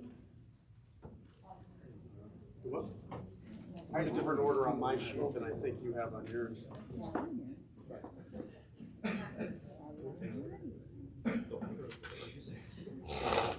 know, that's what I'm saying. Okay, thank you. So, since we started, I feel like kind of the scope of what we were looking at doing has changed a bit. Of course, we're dealing with a situation that's sort of in flux with COVID and all that. We got to see kind of how things went with Omicron and weigh that and how we treat this committee just as far as things shutting down. We didn't see a lot of things shut down. So our committee has worked to put together a plan in the event that our location is canceled. Not that we would cancel anything, but if it were canceled and we were left with no other options, this is the contingency plan. So we sort of reached a point where in order to move forward, it would require an expenditure of funds. And personally, I feel like spending money is something that we should do very cautiously, and we should always focus it on getting Republicans elected. And we're looking at a very small chance of being canceled at this point. I've been informed by our convention committee that Houston does want us there. There's other conventions going on. So with all those factors in mind, I spoke to our chairman and asked for some clarification regarding what he wanted to see come out of this committee and what kind of product he was looking for. And he's asked me to make sure that we put together a cohesive plan that could be handed off to RPT staff in the event of an emergency. And so that is what we're going to do. We already have a plan. The plan is, just for those of you that maybe haven't heard it before, and I'll quickly cover it because I know everyone has places to be and I don't want to hold us up. But The plan is that if the convention were canceled, if we lost our location, there was no option to remain there, then we would have regional SD conventions. We would have sort of a Zoom setup, not necessarily Zoom, but the chairman and the parliamentarian and his staff would be in a central location. Each SD would caucus with their SDs, and general session would be conducted in these regional conventions. There would be 31 connections to the chairman, and so that would simplify as opposed to 10,000 people being connected into one digital solution. So, and then there would be some other software solutions that would allow for virtually lining up and taking into account parliamentary procedure and things like that. So what we're going to do is try to pull all that together into a cohesive written out plan, and hopefully this can be a resource for us in the future so we know we have something to turn to. Now, if we are watching, everyone knows whenever things start happening with COVID, we know if people start dying, we know that we can watch the tide that's rising. So if we start seeing, hey, actually, it's starting to look a little more like a strong possibility that cancellation may happen, then we might look at moving forward on some things or sort of trying to cement down some more plans. So right now we're going to stick with that handbook. Also, it was told to me that another option, if our particular date is canceled, is that we would have a secondary contingency, which would be to actually just bump the date forward, which is possible because we don't have an RNC deadline to meet this year. So to me and to many people that I've spoken to, that would be optimal because it would require us to not lose, we wouldn't be required to lose so many funds with contracts and things like that.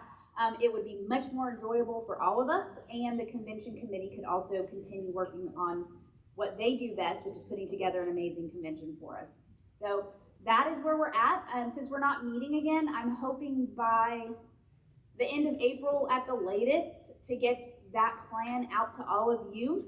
I'll be working with my committee via Zoom to refine it and make it look beautiful, hopefully. And most importantly, that it makes sense, it's easy to use, and it's step by step by step. So that being said, if you have any questions, please feel free to contact me at any point in time. And if you'd like my email or my phone number, I'm right over there, so just come up afterwards and ask me. Thank you.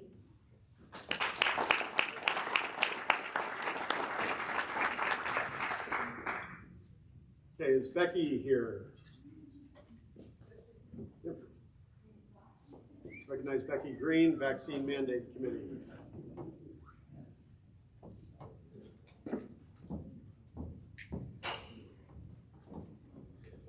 Gail Stannard says I've been quiet today.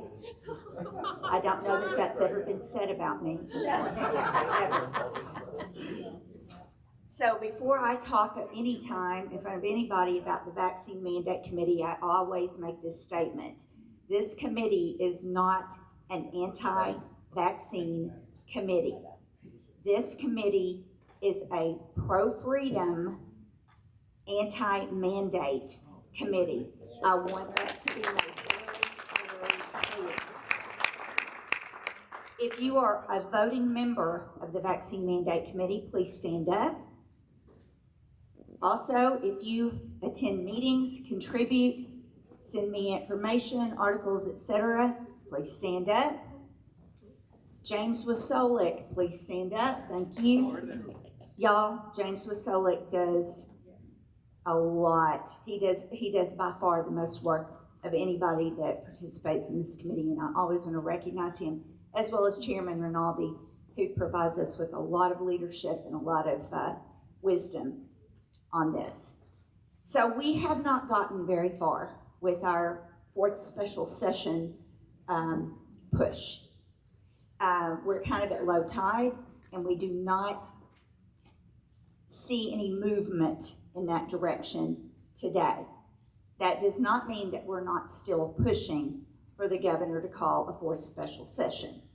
We wait for opportunities every day. We're checking the news, we're checking social media, we're checking to see what's going on. Right now, it's not looking good, but that doesn't mean that it won't look good tomorrow or next week. But we are also going to look forward to the 88th session of the legislature in 2023. I do want to say that one of the things that we're going to do preparing for convention in order to push the issue of vaccine mandates forward is some of our committee members, Debbie Duke and Leslie Thomas in particular, along with Legislative Priorities Chair Jill Glover and James Wasolik, they are going to prepare a resolution language, and we will meet on the 21st, the committee will, to approve that language. And please be looking at your inboxes to receive that language. This language will be based on the SREC resolution, the Medical Freedom Resolution that this body passed. The purpose of this language will be for you to disseminate it in your areas at precinct conventions. It would be just great if every precinct in this state introduced this resolution and sent it forward to SD and County Convention and sent it forward to State Convention so that we can push forward this priority of getting a ban on vaccine mandates passed at convention. So that is currently one of the things that we're working on while we're waiting for opportunities to push for the special session number 4. If any of you has any questions, you can see me after this. I'm not going to ask for questions now. But right now, we're kind of in a holding pattern until something happens that gives us the opportunity to move past where we are currently. Thank you. Mr. Chairman. In spite of her not wanting questions, I do have one that I think will be of interest to the body, and that is on the resolution that you're going to prepare, are we going to put a QRL code or whatever they call those things, where it'll be on the document, and as you hand them out, people can take a picture of it with their phone, go straight to a place and sign online? Any ideas, please take to Becky. Yes. I'm sure she will love to hear them. Thank you. Does long-term strategic planning, Sean Sheehan?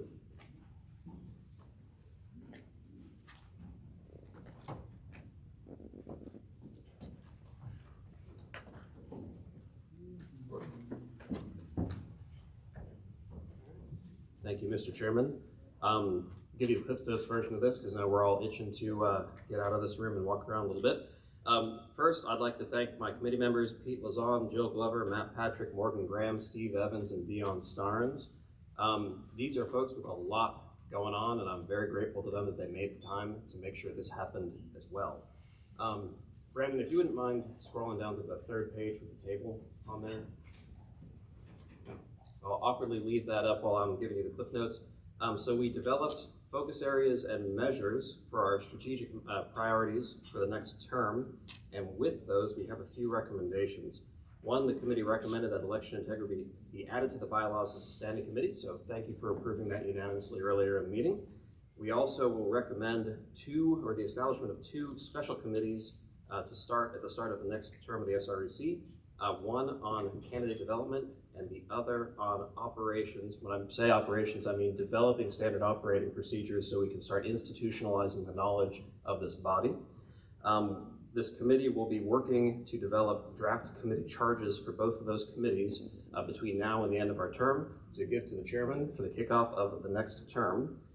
We also recommend that each SREC committee, standing and special, spend time setting measurable goals in pursuit of the focus areas and measures, and that these be tracked and made visible at each quarterly meeting, again, at the beginning of next term. The goal here is to make transparent how we as a body are working toward our long-term goals, so that not only can we hold ourselves accountable to doing so, but we can communicate this out transparently to Republican county chairs and Republican activists around the state so that they can align their efforts with ours if they so choose.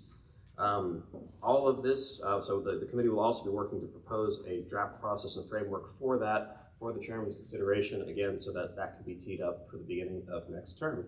And again, I don't think there's any votes required out of this. Again, thank you so much for your attention and for the participation of the committee members through this effort. Thank you all.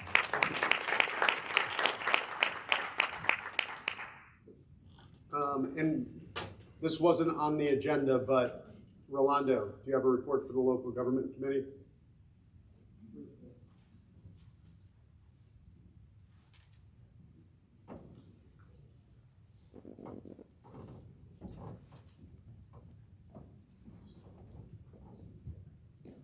We met yesterday. This will be very brief. We are preparing a presentation and materials to send to county chairs on how counties can do endorsements in nonpartisan races.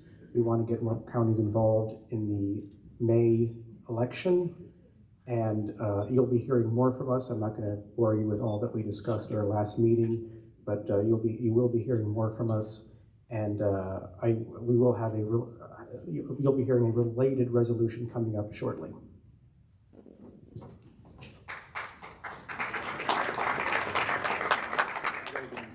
And that concludes the special committee reports. Next, we have unfinished business and general orders.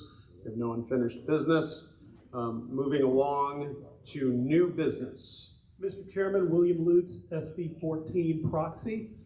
I move to suspend SREC bylaws Article 7, Section 7F3 in order to consider and adopt a resolution on the authority of the Attorney General to prosecute election crimes. I believe it has been filed with the Secretary. Great. Is there a second? And this is on the motion to suspend the rules to take up the resolution. Second. Hearing a second. And this is a majority vote under the rules. Correct, yeah. All in favor of suspending the rules to take up this resolution, please indicate by saying aye. Aye. Any opposed? The ayes have it.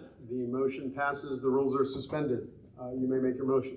Mr. Chairman, I'm going to move adoption, and then at the appropriate time, I'd like to be recognized to speak in favor. You need to propose the resolution. Oh, that was just a vote to suspend the rules, so you could propose the motion to adopt the resolution. I move to adopt the resolution that is on the screen that has been filed with the SREC Secretary. Can you read the whole thing?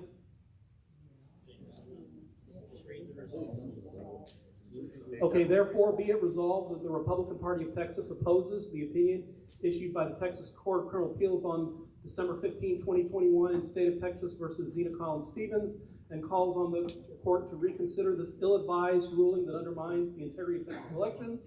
Be it further resolved, the State Republican Executive Committee supports in full the amicus brief filed by Republican Party of Texas Chairman Matt Rinaldi. Be it further resolved that the Republican Party of Texas also endorses the amicus brief filed by 14 of the 18 Republican state senators and Lieutenant Governor Dan Patrick, supporting the Texas Attorney General's request for rehearing in Stevens' case.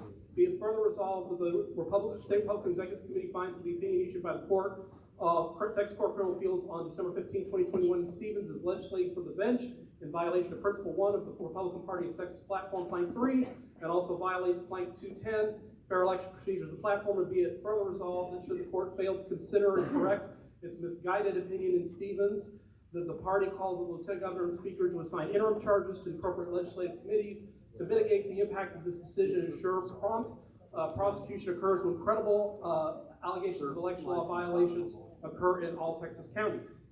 I think there's a grammatical issue. There is curve missing the last resolve clause. I've been working with others in the party to try to refine this resolution. Mr. Chairman, at the appropriate time, I wish to be recognized to speak in favor. Yes. Hold on one second. We're trying to see if there's the grammatical error. We're open for discussion. Please Mr. Chairman, William Lutz, SD 14 proxy, Travis County. Basically, the Attorney General for decades has had the authority. Mr. Chairman, point of order. Mr. Chairman, that's point of order. Yes. I don't believe there was a second. Yeah, did not have a second. I will second. It's been seconded. Thank you very much for that. Now may I be recognized to speak in favor yes. of the motion, Mr. Chairman. Mr. Chairman, thank you for the recognition, William Lutz, SD 14 proxy. I'm also the chair of our Election Integrity Operations Committee for Travis County Republican Party, and I chaired the subcommittee of platform that dealt with the election issues at our most recent convention. This really took me by surprise. The Court of Criminal, the Attorney General for decades has had the authority to bring prosecutions for violations of election laws. And in counties like the one I represent, Travis, that's really important. If any of you know anything about some of our district attorneys, if the Attorney General or someone else doesn't have this authority, it's very unlikely as a practical matter that election integrity issues are going to get prosecuted in Travis County and several other counties in the state. So this has been there for years. It survived, the court under several different parties. Some of you are aware that the Court of Criminal Appeals made a ruling about separation of powers. They took a very broad clause in the Texas Constitution that related to separation of powers and tried to claim that the legislature couldn't grant the Attorney General this authority, even though there's other language in the Constitution, as was cited in the RPT brief, that says that gives the legislature the authority to provide duties to the Attorney General. But just as a practical matter, the most important thing for us as Republicans and as Americans is ensuring the integrity of our elections. And the other thing that's really important to the people that sent us here is Republicans are the party that is opposed to legislating from the bench. I mean, I don't know about you, but every time I hear a judicial candidate show up in front of a Republican club, the first thing they say is, I will not legislate from the bench. What that means is they're not going to take really broad clauses in the Constitution and force their own policy preferences onto the document. They deal only with what is specifically stated in the Constitution rather than what's in the text, rather than kind of taking giant leaps and bounds. So to me, taking very broad language in the Constitution and undoing something that the legislature did is legislating from the bench. And I think as a SREC, we need to take a stand that we stand for election integrity. We are against legislating from the bench. And I think that you can read the court's opinion, you can read Judge Geary's dissent, you can also read this on the court's website, I'm sure RPT will give it to you, the excellent amicus brief that our party chairman has filed on this issue, and some of the other amicus briefs that are out there. I think that when you read them, you will realize that the court has made a big mistake. Your time's expired, And sir. so I thank you, and I urge you to vote for this resolution. I thank you very much. Mr. Bro. SD3, in favor of the resolution, I would like to give some backstory. Mr. Chairman, Zena Stevens was my sheriff in Jefferson County, and this issue is a large part of why I moved out of that county. Zena is the sheriff and was caught by the FBI breaking election laws. They have her on video, they have her on audio, and they have the documents that she doctored, and yet the DA refused to prosecute her because Zena was caught by the FBI while they were looking at a friend of this DA. That's massive corruption in Jefferson County. Having said that, I read through this decision, and they make very clear citations to the Constitution that only that DA can do this. In order to make this change in Texas, we have to amend the Constitution. There's no way around that. I know that it might be unclear whether or not someone else, but it's very clear that the local DA has this jurisdiction. Having said that, I would like to move to strike the be it further resolved that I've referenced for Mr. Cruz, just to make us more consistent in our instructions to our legislators. Thank you. Second.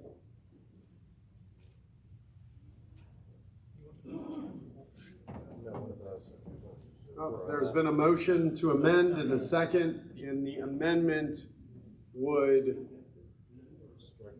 strike the statement that the SREC finds that the opinion issued by the Texas Court of Criminal Appeals on December 15, 2021 is legislating from the bench in violation of Principle 1 of the Republican Party of Texas platform, Plank 3, and also violates Plank 210. Speak against the amendment at the appropriate time. Go ahead. William Lutz, SD 14. I do believe this is legislating from the bench. I think it's taking very broad general language about the separation of powers, and it's taking it where it was never intended to go, when there's other language that gives the legislature the authority to give the Attorney General other duties. So I think this is legislating from the bench, and the reason I put this in there is because almost all of the judges that run for statewide office come to us and say, I'm not going to legislate from the bench. It's like rote. Every time you hear them, they say it. And so I think we need to hold them to their own We need to hold our judges to their own judicial philosophies, and that's why I put this in there as a reminder. I tried to make this measured, I tried to make it balanced, support what other people have done, but I think we need to hold them to their own philosophies that they've articulated when they've come and asked us to support them. Thank you. Thank you. Anyone for preferably? I'm for. You're for. Bill Fairbrother, Senate District 5. I support the overall purpose of the resolution. However, just because our Republican justices issue opinion we disagree with, I don't want to call them out for using one of our hot button terms, legislating from the bench. We respectfully disagree with their ruling, and let's keep it civil and let's not attack our elected officials. Reasonable men and women can disagree. Let's lodge our objection and just not start using some of the red letter words out there that going into a primary and such, I'd be more comfortable passing the whole resolution, but without this particular paragraph. Thank you. John, are you against? Or? I'm in favor of the amendment. Is anyone against, speaking against the amendment? Okay, John. John Carr, SD 22. I rise in favor of this amendment because it is irrelevant and immaterial. It does not matter whether or not we assign a plank as support for the point. Those planks are not binding upon any of the courts of the state. So it detracts from the effectiveness of the resolution to throw stuff in just because we want to say, I want you to pay attention to this. It's just not relevant.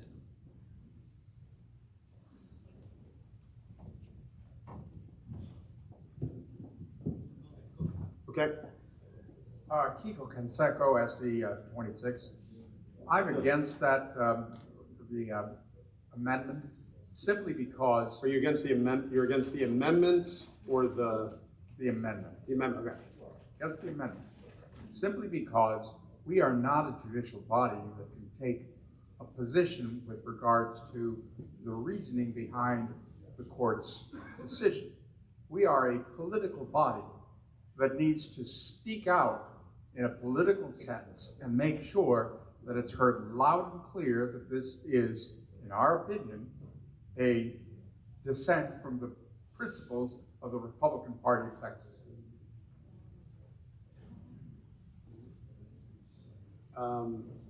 So we have room for one more yay and one more in favor, one more against. Just the amendment, right? Just the amendment. Anyone? No other arguments? Okay. Just providing a piece of information, and I don't know whether this goes for it or against it, really not trying to do anything about the outcome. The first line of our argument to the Court of Appeals in our amicus brief was, this court has violated basic separation of powers principles by legislating from the bench.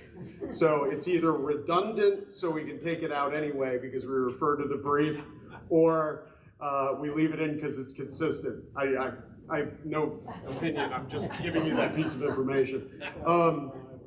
There being no further argument, all in favor of the amendment striking that section of the resolution, please indicate by saying aye.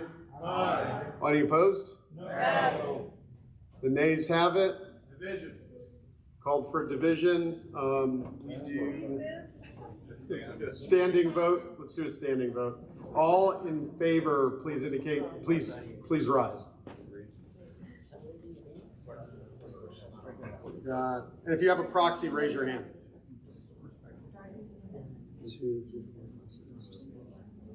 4, 5, 6, 7.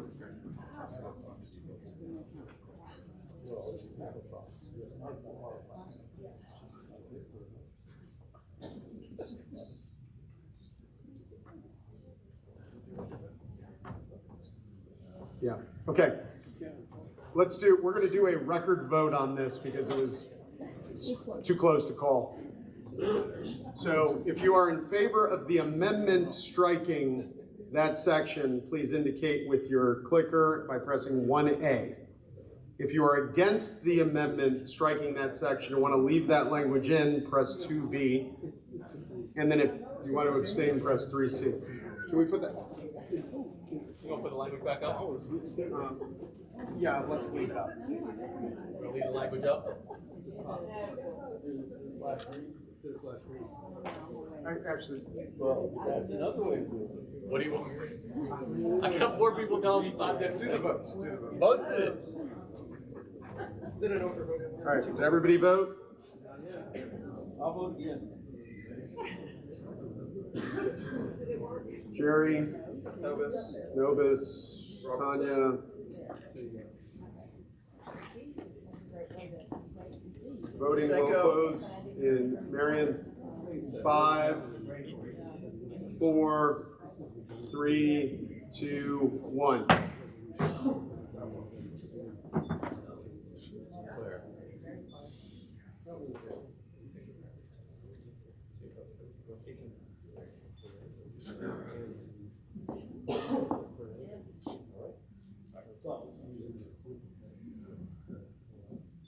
The ayes have it. The amendment is adopted.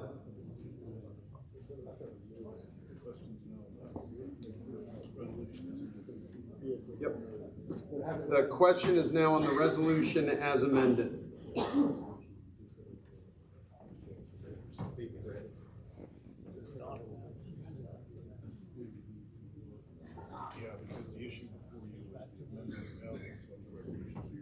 Chris McDonald, SD6, moved to amend. Please state your amendment. Last paragraph, there's a unnecessary and. It's the second line, last paragraph. Strike the and. That's the first word. Okay. Does anybody object to the amendment removing the word and? Hearing none, the amendment's adopted. We're back on the question. We've already had 2 speaking in favor. So if anyone's, we have room for 1 more speaking in favor, 3 for speaking against. Anyone in favor? Leslie? You're not? Okay. So, Leslie Thomas, SD23.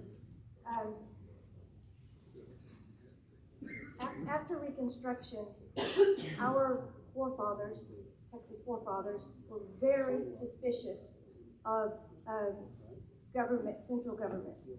And when they created our Texas Constitution, they made sure that as much power as they could remained closer to the people. And so they fragmented the executive powers. So at the federal level, you have the president and he appoints his department heads.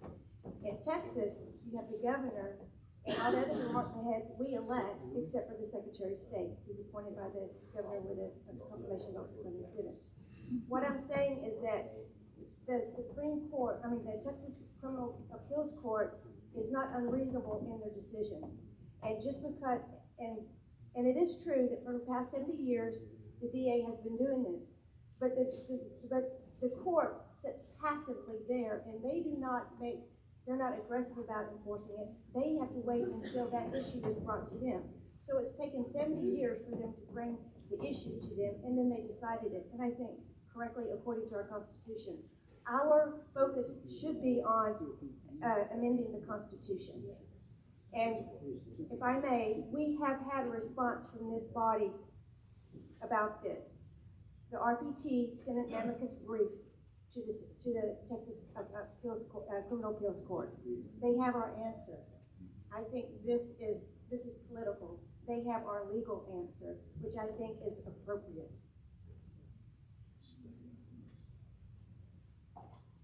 Anyone else? I'm going to speak in favor. In favor of the motion. Yeah, of the motion. Yeah. The resolution. Yeah. Go ahead. Resolution. John Carr, SD22. While I was in favor of the amendment, I'm also in favor of the resolution. And the resolution, the reason why I am, is that even though we may disagree as to whether or not the opinion is correct or not, this body is a political body, and we are sending a message to the Court of Criminal Appeals that it needs to pay attention to what is going on out there, because it just adds impetus to the amicus brief that we have submitted, and I rise in favor of this amendment to be a voice to that court.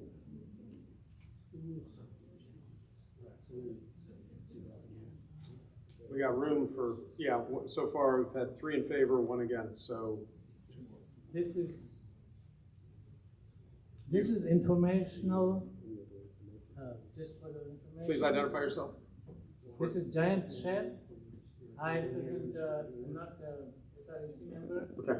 I'm a member of. Point of order sustained. I know, I'm a I member know, but of it's Texas. just ask for information. We're in argument, discussion. I'm a member of the Texas Asian Republican Assembly. I Right. represent them. Are you I just speaking heard- for or against the motion? Let's call it against because for is already taken. Are you trying to ask a question, or are you speaking on the amendment? Point of order, he is not registered as the representative of the Asian Republican Assembly. Tony Nguyen was with us yesterday, and therefore he's just a member and not the representative today. Okay. Maybe I'll pass this information to individuals later. Please hold up. Yeah. Thank you. Point of order is withdrawn. David, point of order is withdrawn. Thank you. Thank you. Jim Pickle, SD8, Jim. against the resolution. If we could have the rest of it up there, can you pull it down a little bit so we can see the first? No?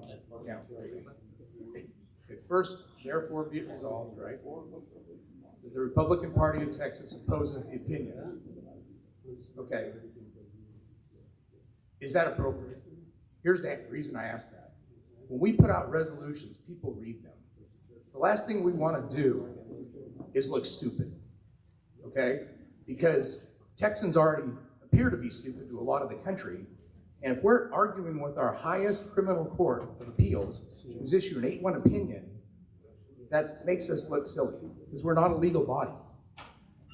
Chairman Rinaldi did in fact file an amicus brief, and there's also been an opposition brief, and a motion by the Texas Attorney General to reconsider the opinion. This is a court proceeding. It's not a political proceeding. It needs to be handled by the courts.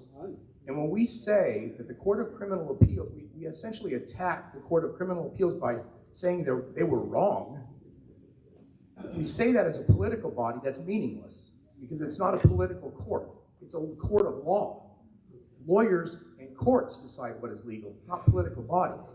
Now, I'm all in favor of a political body saying, we're upset that the Texas Constitution only gives criminal prosecutorial authority to the district attorneys, called criminal district attorneys in the state, and does not give the Attorney General the authority to enforce criminal laws.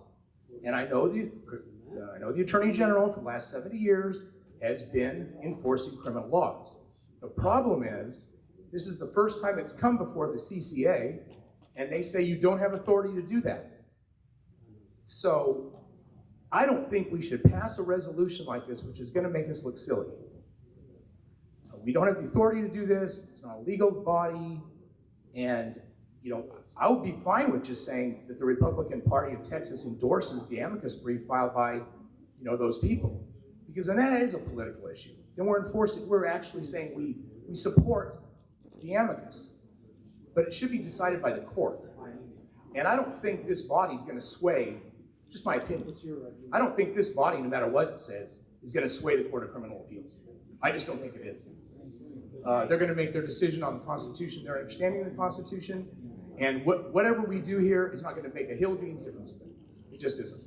So since it's not going to make any difference, we can throw up our hands and yell and scream and tear our hair, but then we just look like we're petulant kindergartners complaining about mom not giving us what we want. Shouldn't do that. I oppose it.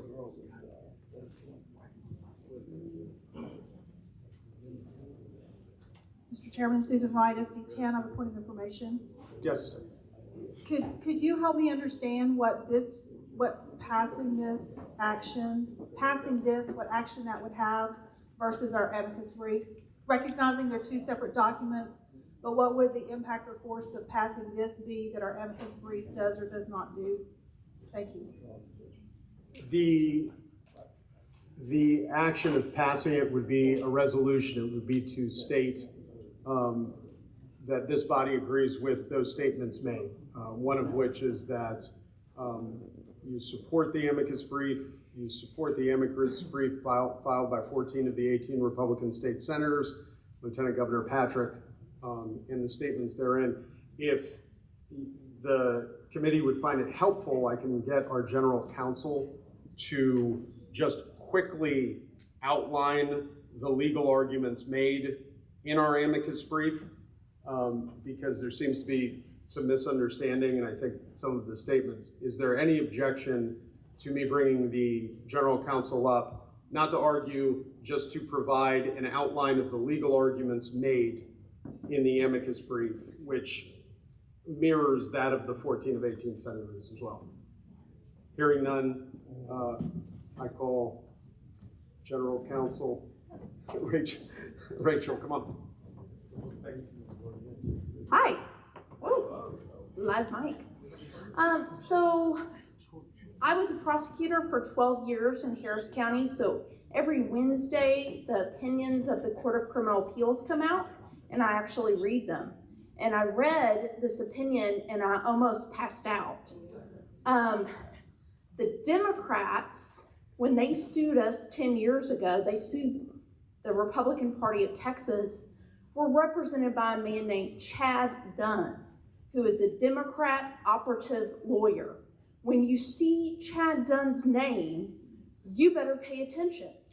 Chad Dunn represents Zena Stevens, the sheriff of Jefferson County in this case. What happened is Zena Stevens was caught by the FBI. We've heard Chris Bro went over that. The FBI went to the Jefferson County DA, who's a Democrat, said, we've uncovered this. What are you gonna do? Point of order, Mr. Chairman. Yep. Is she describing the legal or the factual basis for the brief? It sounds like she's running through all the facts again instead of telling us what the legal part is. Point of order is well taken and sustained. Can you talk about just the legal arguments? I can, but this is kind of important, but I know, I can do that, I guess.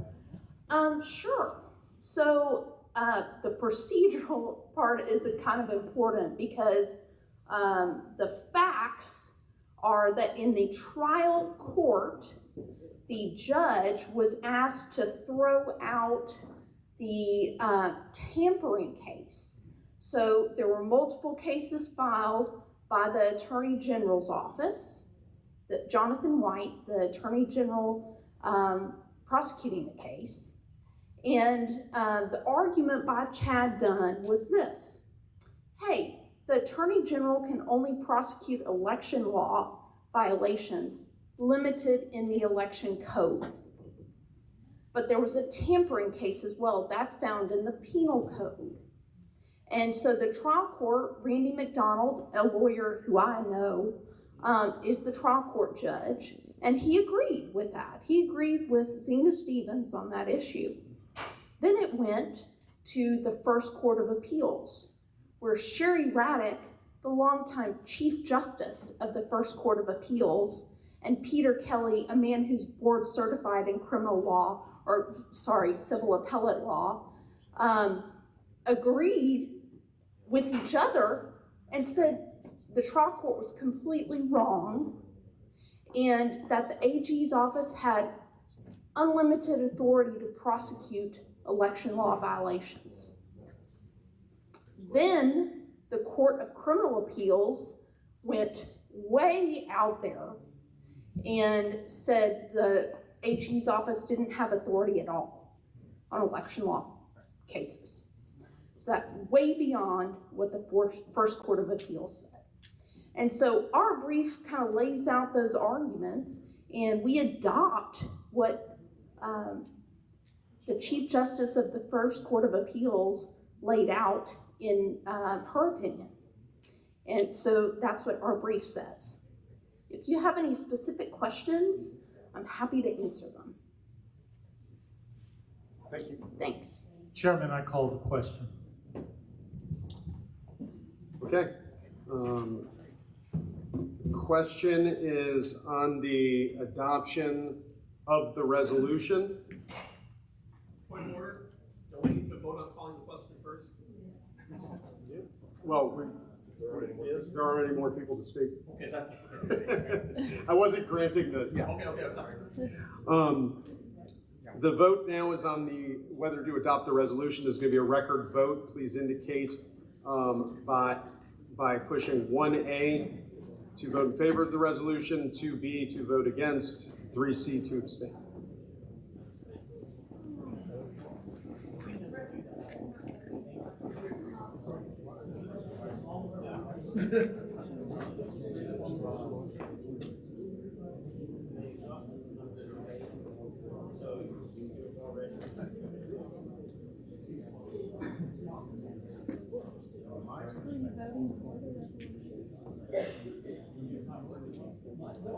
Susan, Matt, Becky.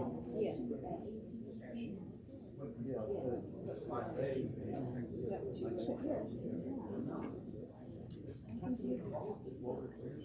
Matt, Patrick. Okay. Voting will close in 5, 4, 3, 2, 1. Voting's closed.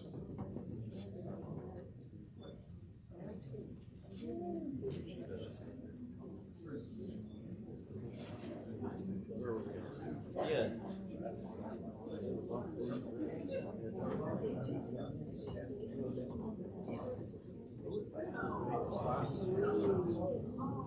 Yeas 28, nays 30. The motion fails. Mr. Chairman? Yes. I move to suspend the rules to consider a resolution endorsing Scott Bowen for re-election to Clear Creek ISD Board of Trustees. I promise this will not take as long as the last resolution. I think we're going to have 2 quick resolutions that are going to be brought up. This is on the motion to suspend the rules to take up a resolution to endorse Scott Bowen for Clear Creek ISD, contingent upon endorsement by the Harris County Republican Party. Correct. Is anybody, I can take a vote if you want, all in favor of suspending the rules to take up this resolution, please indicate by saying aye. Aye. Any opposed? No. The ayes have it. Please state your motion. Can I speak to it now? No, you gotta state the motion. Oh. I'll read the be it resolved. That the Republican Party of Texas, contingent upon an endorsement by the Harris County Republican Party, endorses Scott Bowen for re-election to the Clear Creek ISD Board of Trustees in the May 2022 election.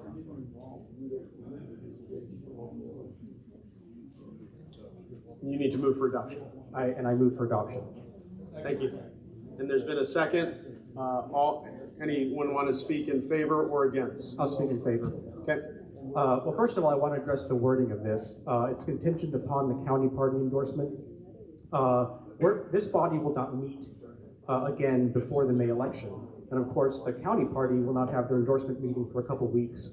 So we want to make sure if and when that endorsement comes through, that RPT is also on record as endorsing. Now, the reason that we want RPT to take a position, and you see this resolution was submitted by the committeemen representing the 2 SDs that encompass this school district, Chris and Don McDonald, and Tanya Robertson and Pete Lazan.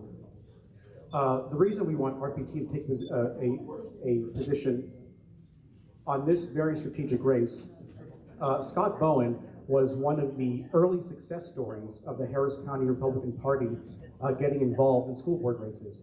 Many of you heard at the last meeting when we set up the state local government committee that we wanted to build on the success of what happened in Harris County. Scott Bowen was one of those first successes. The county party endorsed his campaign in 2019, and that was hugely effective in helping to bring out Republican voters who had never voted in a school board election. He defeated a 12-year Democratic incumbent for school board. And since then, he has been a conservative rock star.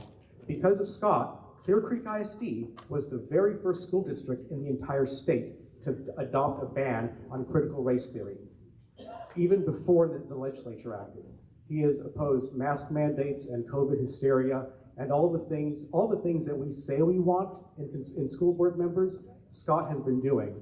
And on top of all that, the county party has entrusted to Scott the leadership of our local government committee to do the endorsement process. All of you have heard about the successes we had in Harris County last year electing as conservative school board members, including the breakthrough in HISD. Scott Bowen put that process into place. He is one of the most respected and well-known conservative grassroots leaders in Harris County. But of course, you know, his courage, it does not come without a cost. The Democrats are gearing up for this race, and they want to use him as an example of what happens when school board members stand up for conservative principles. So as soon as, you know, we anticipate the county decision, county party decision will be forthcoming, and we want, once that happens, contingent upon that, we want RPT to also take a position. Thank you. Yes, Chris. Chris Brew, SD3. I do not have a comment on the conservatism of this candidate. I will say it is now 4:30 with an estimated 3:30 adjournment time, and this sets a precedent to have these folks come before the SREC in droves, a small army that's going to drive us into the late hours or early hours of the morning next time. I don't believe it is the job, the responsibility of the SREC to be getting behind these candidates, even though I believe we should support them. That is not the job of this body. We should be governing at the state level. Thank you. Mr. Chairman. Yes, that was it. Point of information. Yes. Do we know for a fact that everyone running against Scott Bowen in this race, do we know that there are no other Republicans running against Scott Bowen in this race? I think, is the filing period over yet? Yeah, the filing period is not over yet. However, I believe the reason why you're seeing these is because we don't have an intervening meeting. So the two that I believe are going to be brought up are going to be contingent on endorsement by the county party. So basically it would just allow us, if the county party endorses them, to send out emails supporting the county party in their efforts. If they don't endorse them, or they have two Republicans, then nothing. So we would hinge this endorsement upon whether or not Harris County Republican Party. It is a condition precedent to it. So because we're not having a meeting after Harris County addresses the issue or after the filing period, the only way we could get involved in any local races is for particular candidates, other than generally, would be to make it contingent on Harris County support. Okay, thank you. I'm in favor of the resolution. Pete Lozon, SD11. Scott Bowen decided to run for CCISD several years back, and this was really before it was extremely sexy to start supporting ISDs, you know, in various races like happened in Virginia. So this gentleman really has a vision of where he wanted to do. He's a young individual up and coming in the Republican Party. He deserves our support. He has been a stalwart in our senatorial district and in Harris County in general. Hope you guys would approve this resolution.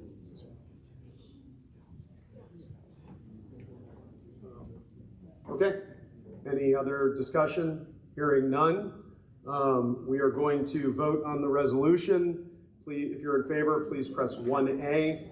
If you're opposed, please press 2B. If you abstain, press 3C.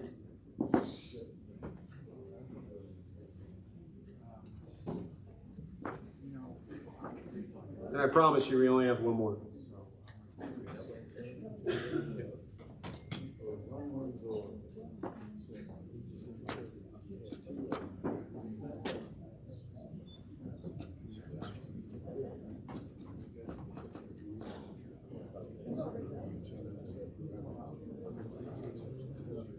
Yes, I got it.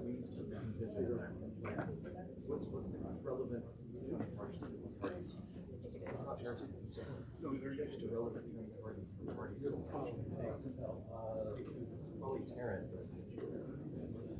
Voting closes in 5, 4, 3, 2, 1. Voting is closed.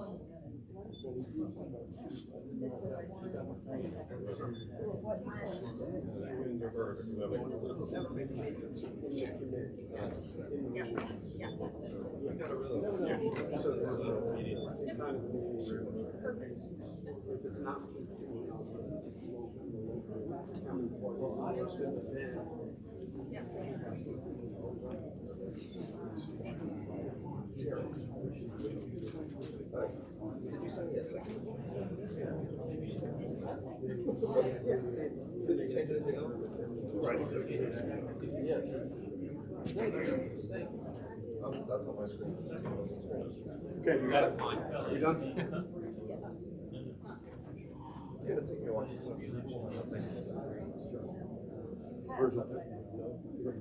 Yeah, that's not. It's 39. 39, 12, 8. 39 to 12 with 8 abstentions, the motion passes. Matt? Mr. Chairman, Matt Patrick, SD 16, move to suspend the rules to consider a similar motion as this one, or resolution as this one, and I promise it will be even shorter. My understanding is this is the last one. Motion to suspend the rules to take up a similar resolution. Any objection? Second, any objection? Hearing none. Rules are suspended. Go ahead, Matt. Thank you, Mr. Chairman. It's a very short resolution. We've given it to the Secretary. Hopefully we'll have it up here in a second. Basically, it's for a candidate who's running against a very liberal incumbent. So it's a new candidate. But I've been asked to support this. It's in Capel, which is currently in my SD, won't be going forward. But I'm going to ask Kit Whitehill to come up and speak to the motion once we're going forward.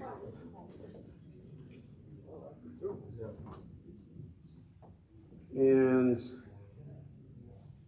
I'm going to alternate, and then, so we'll do, if someone's speaking against, and then we'll do Kit. Okay. Chair recognizes Kit Whitehill. Thank you, Mr. Chairman. Yes, I am speaking on behalf of Carol McGuire, who is a candidate for our Capel ISD. And Carol is a graduate of Capel High School. She and her family have lived there for years. They're involved in our church. Carol is running against an incumbent who has been on the school board, I think, for 20 years, at least 15 years. Yep. He does not have children in the school district, which most of the people on our school board do not. He has voted very liberally. Carol is very conservative. She works for KPMG. She's a Texas A&M graduate. She has 2 children. One is already in elementary school, and we met the other day for an hour. She is very conservative. She's very strong, very articulate. And I did not realize, she told me that none of our school board members, the elementary parents and children, are not represented on our school board. And I did not know that. So she would be a voice for all of our elementary school parents and children. Thank you.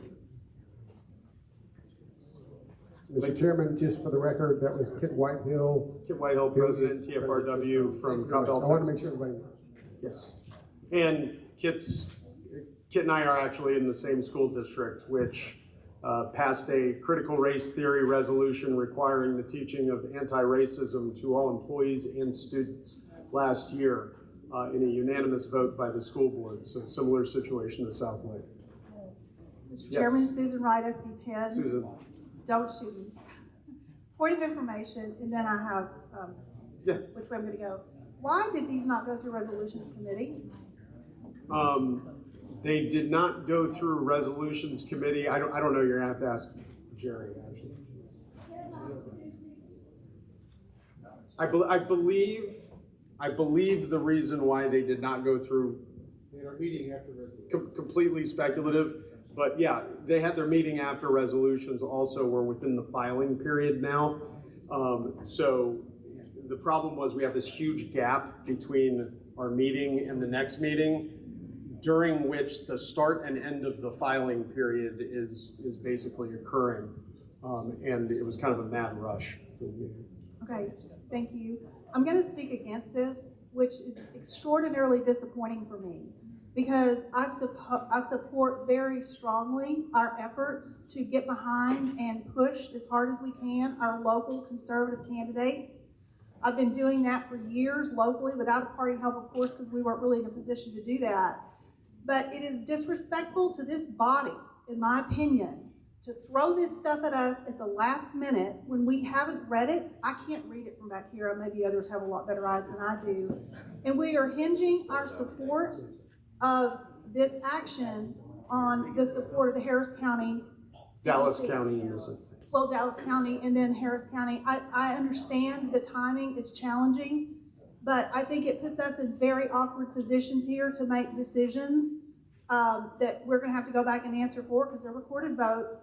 I can't read all this and understand it and ask a lot of questions. This one's a lot shorter, and I will be voting no for that reason. Not because I don't support the people, not because I don't support our effort, but because I really don't support the process we're going through right now. Thank you.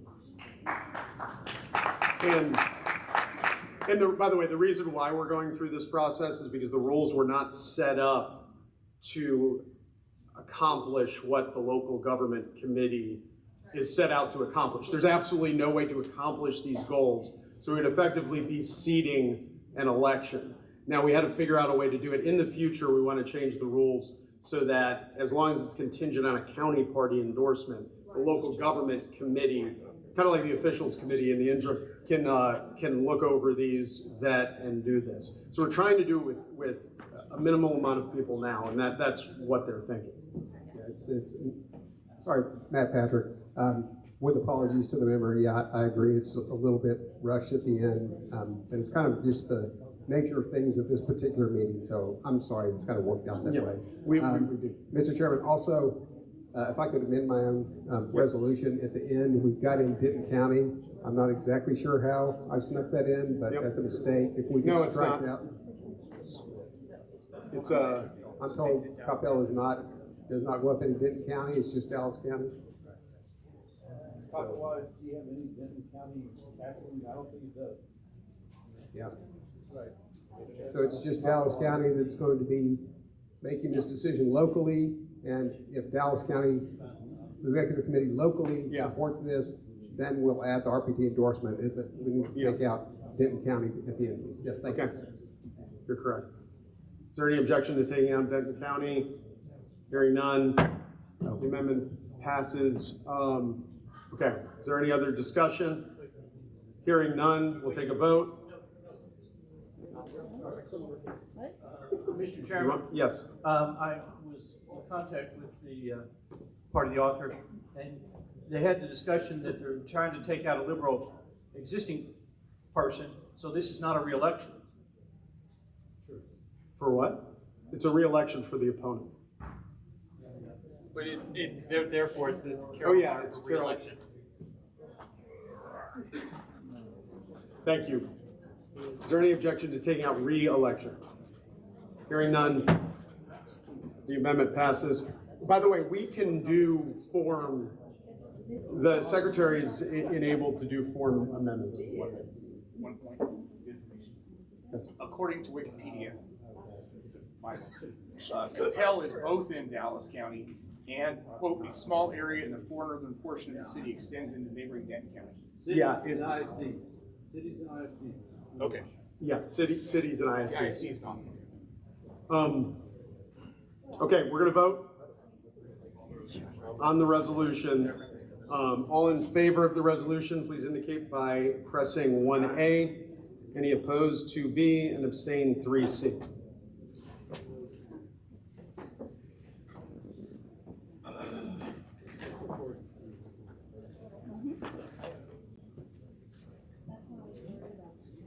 Voting closes in 5, 4, 3, 2, 1.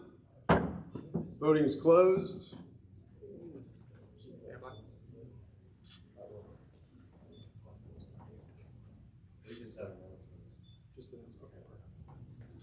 We're just making you nervous, Freaking me out. It's just intimidation.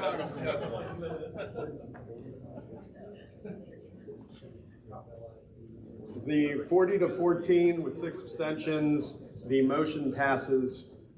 Thank you very much. I don't believe we have any other new business. We're moving on to announcements. Let me do a quick one. First, I want to thank very much Mark Seal for being last minute stand-in parliamentarian. Very good job. Get in your committee appointments. You should have received an email from Jen. We'll be announcing the committee chairs very, very shortly next week. The committee appointments, please get it as soon as possible. As soon as I get both committee appointment recommendations from each Senate district, I will do the appointments. Yes?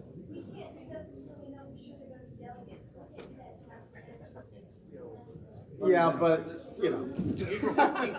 It's an April 15th deadline, but if you get it into me, if you want to make changes later, that's fine, but it helps me instead of doing it last minute. Mr. Chairman? Yes. Sorry, Deanna Starnes, SC30. For those that are term limited out and this is their last meeting, will you please meet me up front for a picture? Can you stand up, whoever's term limited out? Can you still out? Thank you.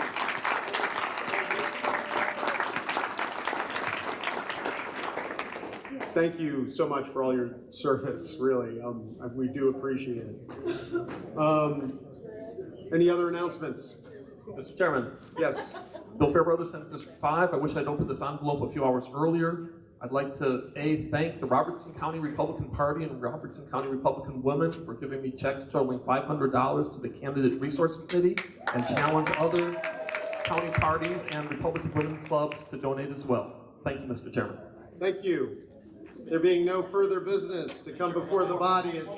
What? We put the QR code for voter integrity so they can scan that. Oh.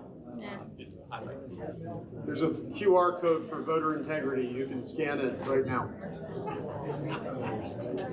It's an announcement. There you go. That's an announcement. Okay, because we need more. There being no further business to come before the body at this time, if there's no objection, the meeting will be adjourned. Hearing none, meeting's adjourned. Thank you. Want to call police to be picked up? Yes. Please give your clickers to Bruce Bishop or whoever may be collecting them at your table.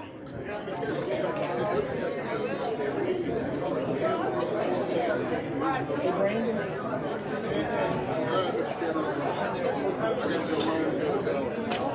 Yeah, it's the city of Thank you very much. There's like Looking forward to working with you. Who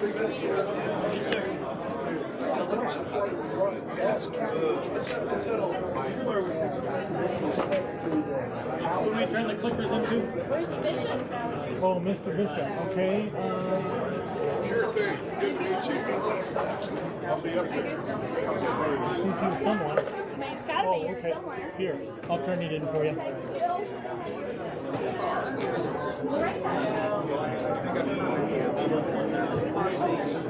you.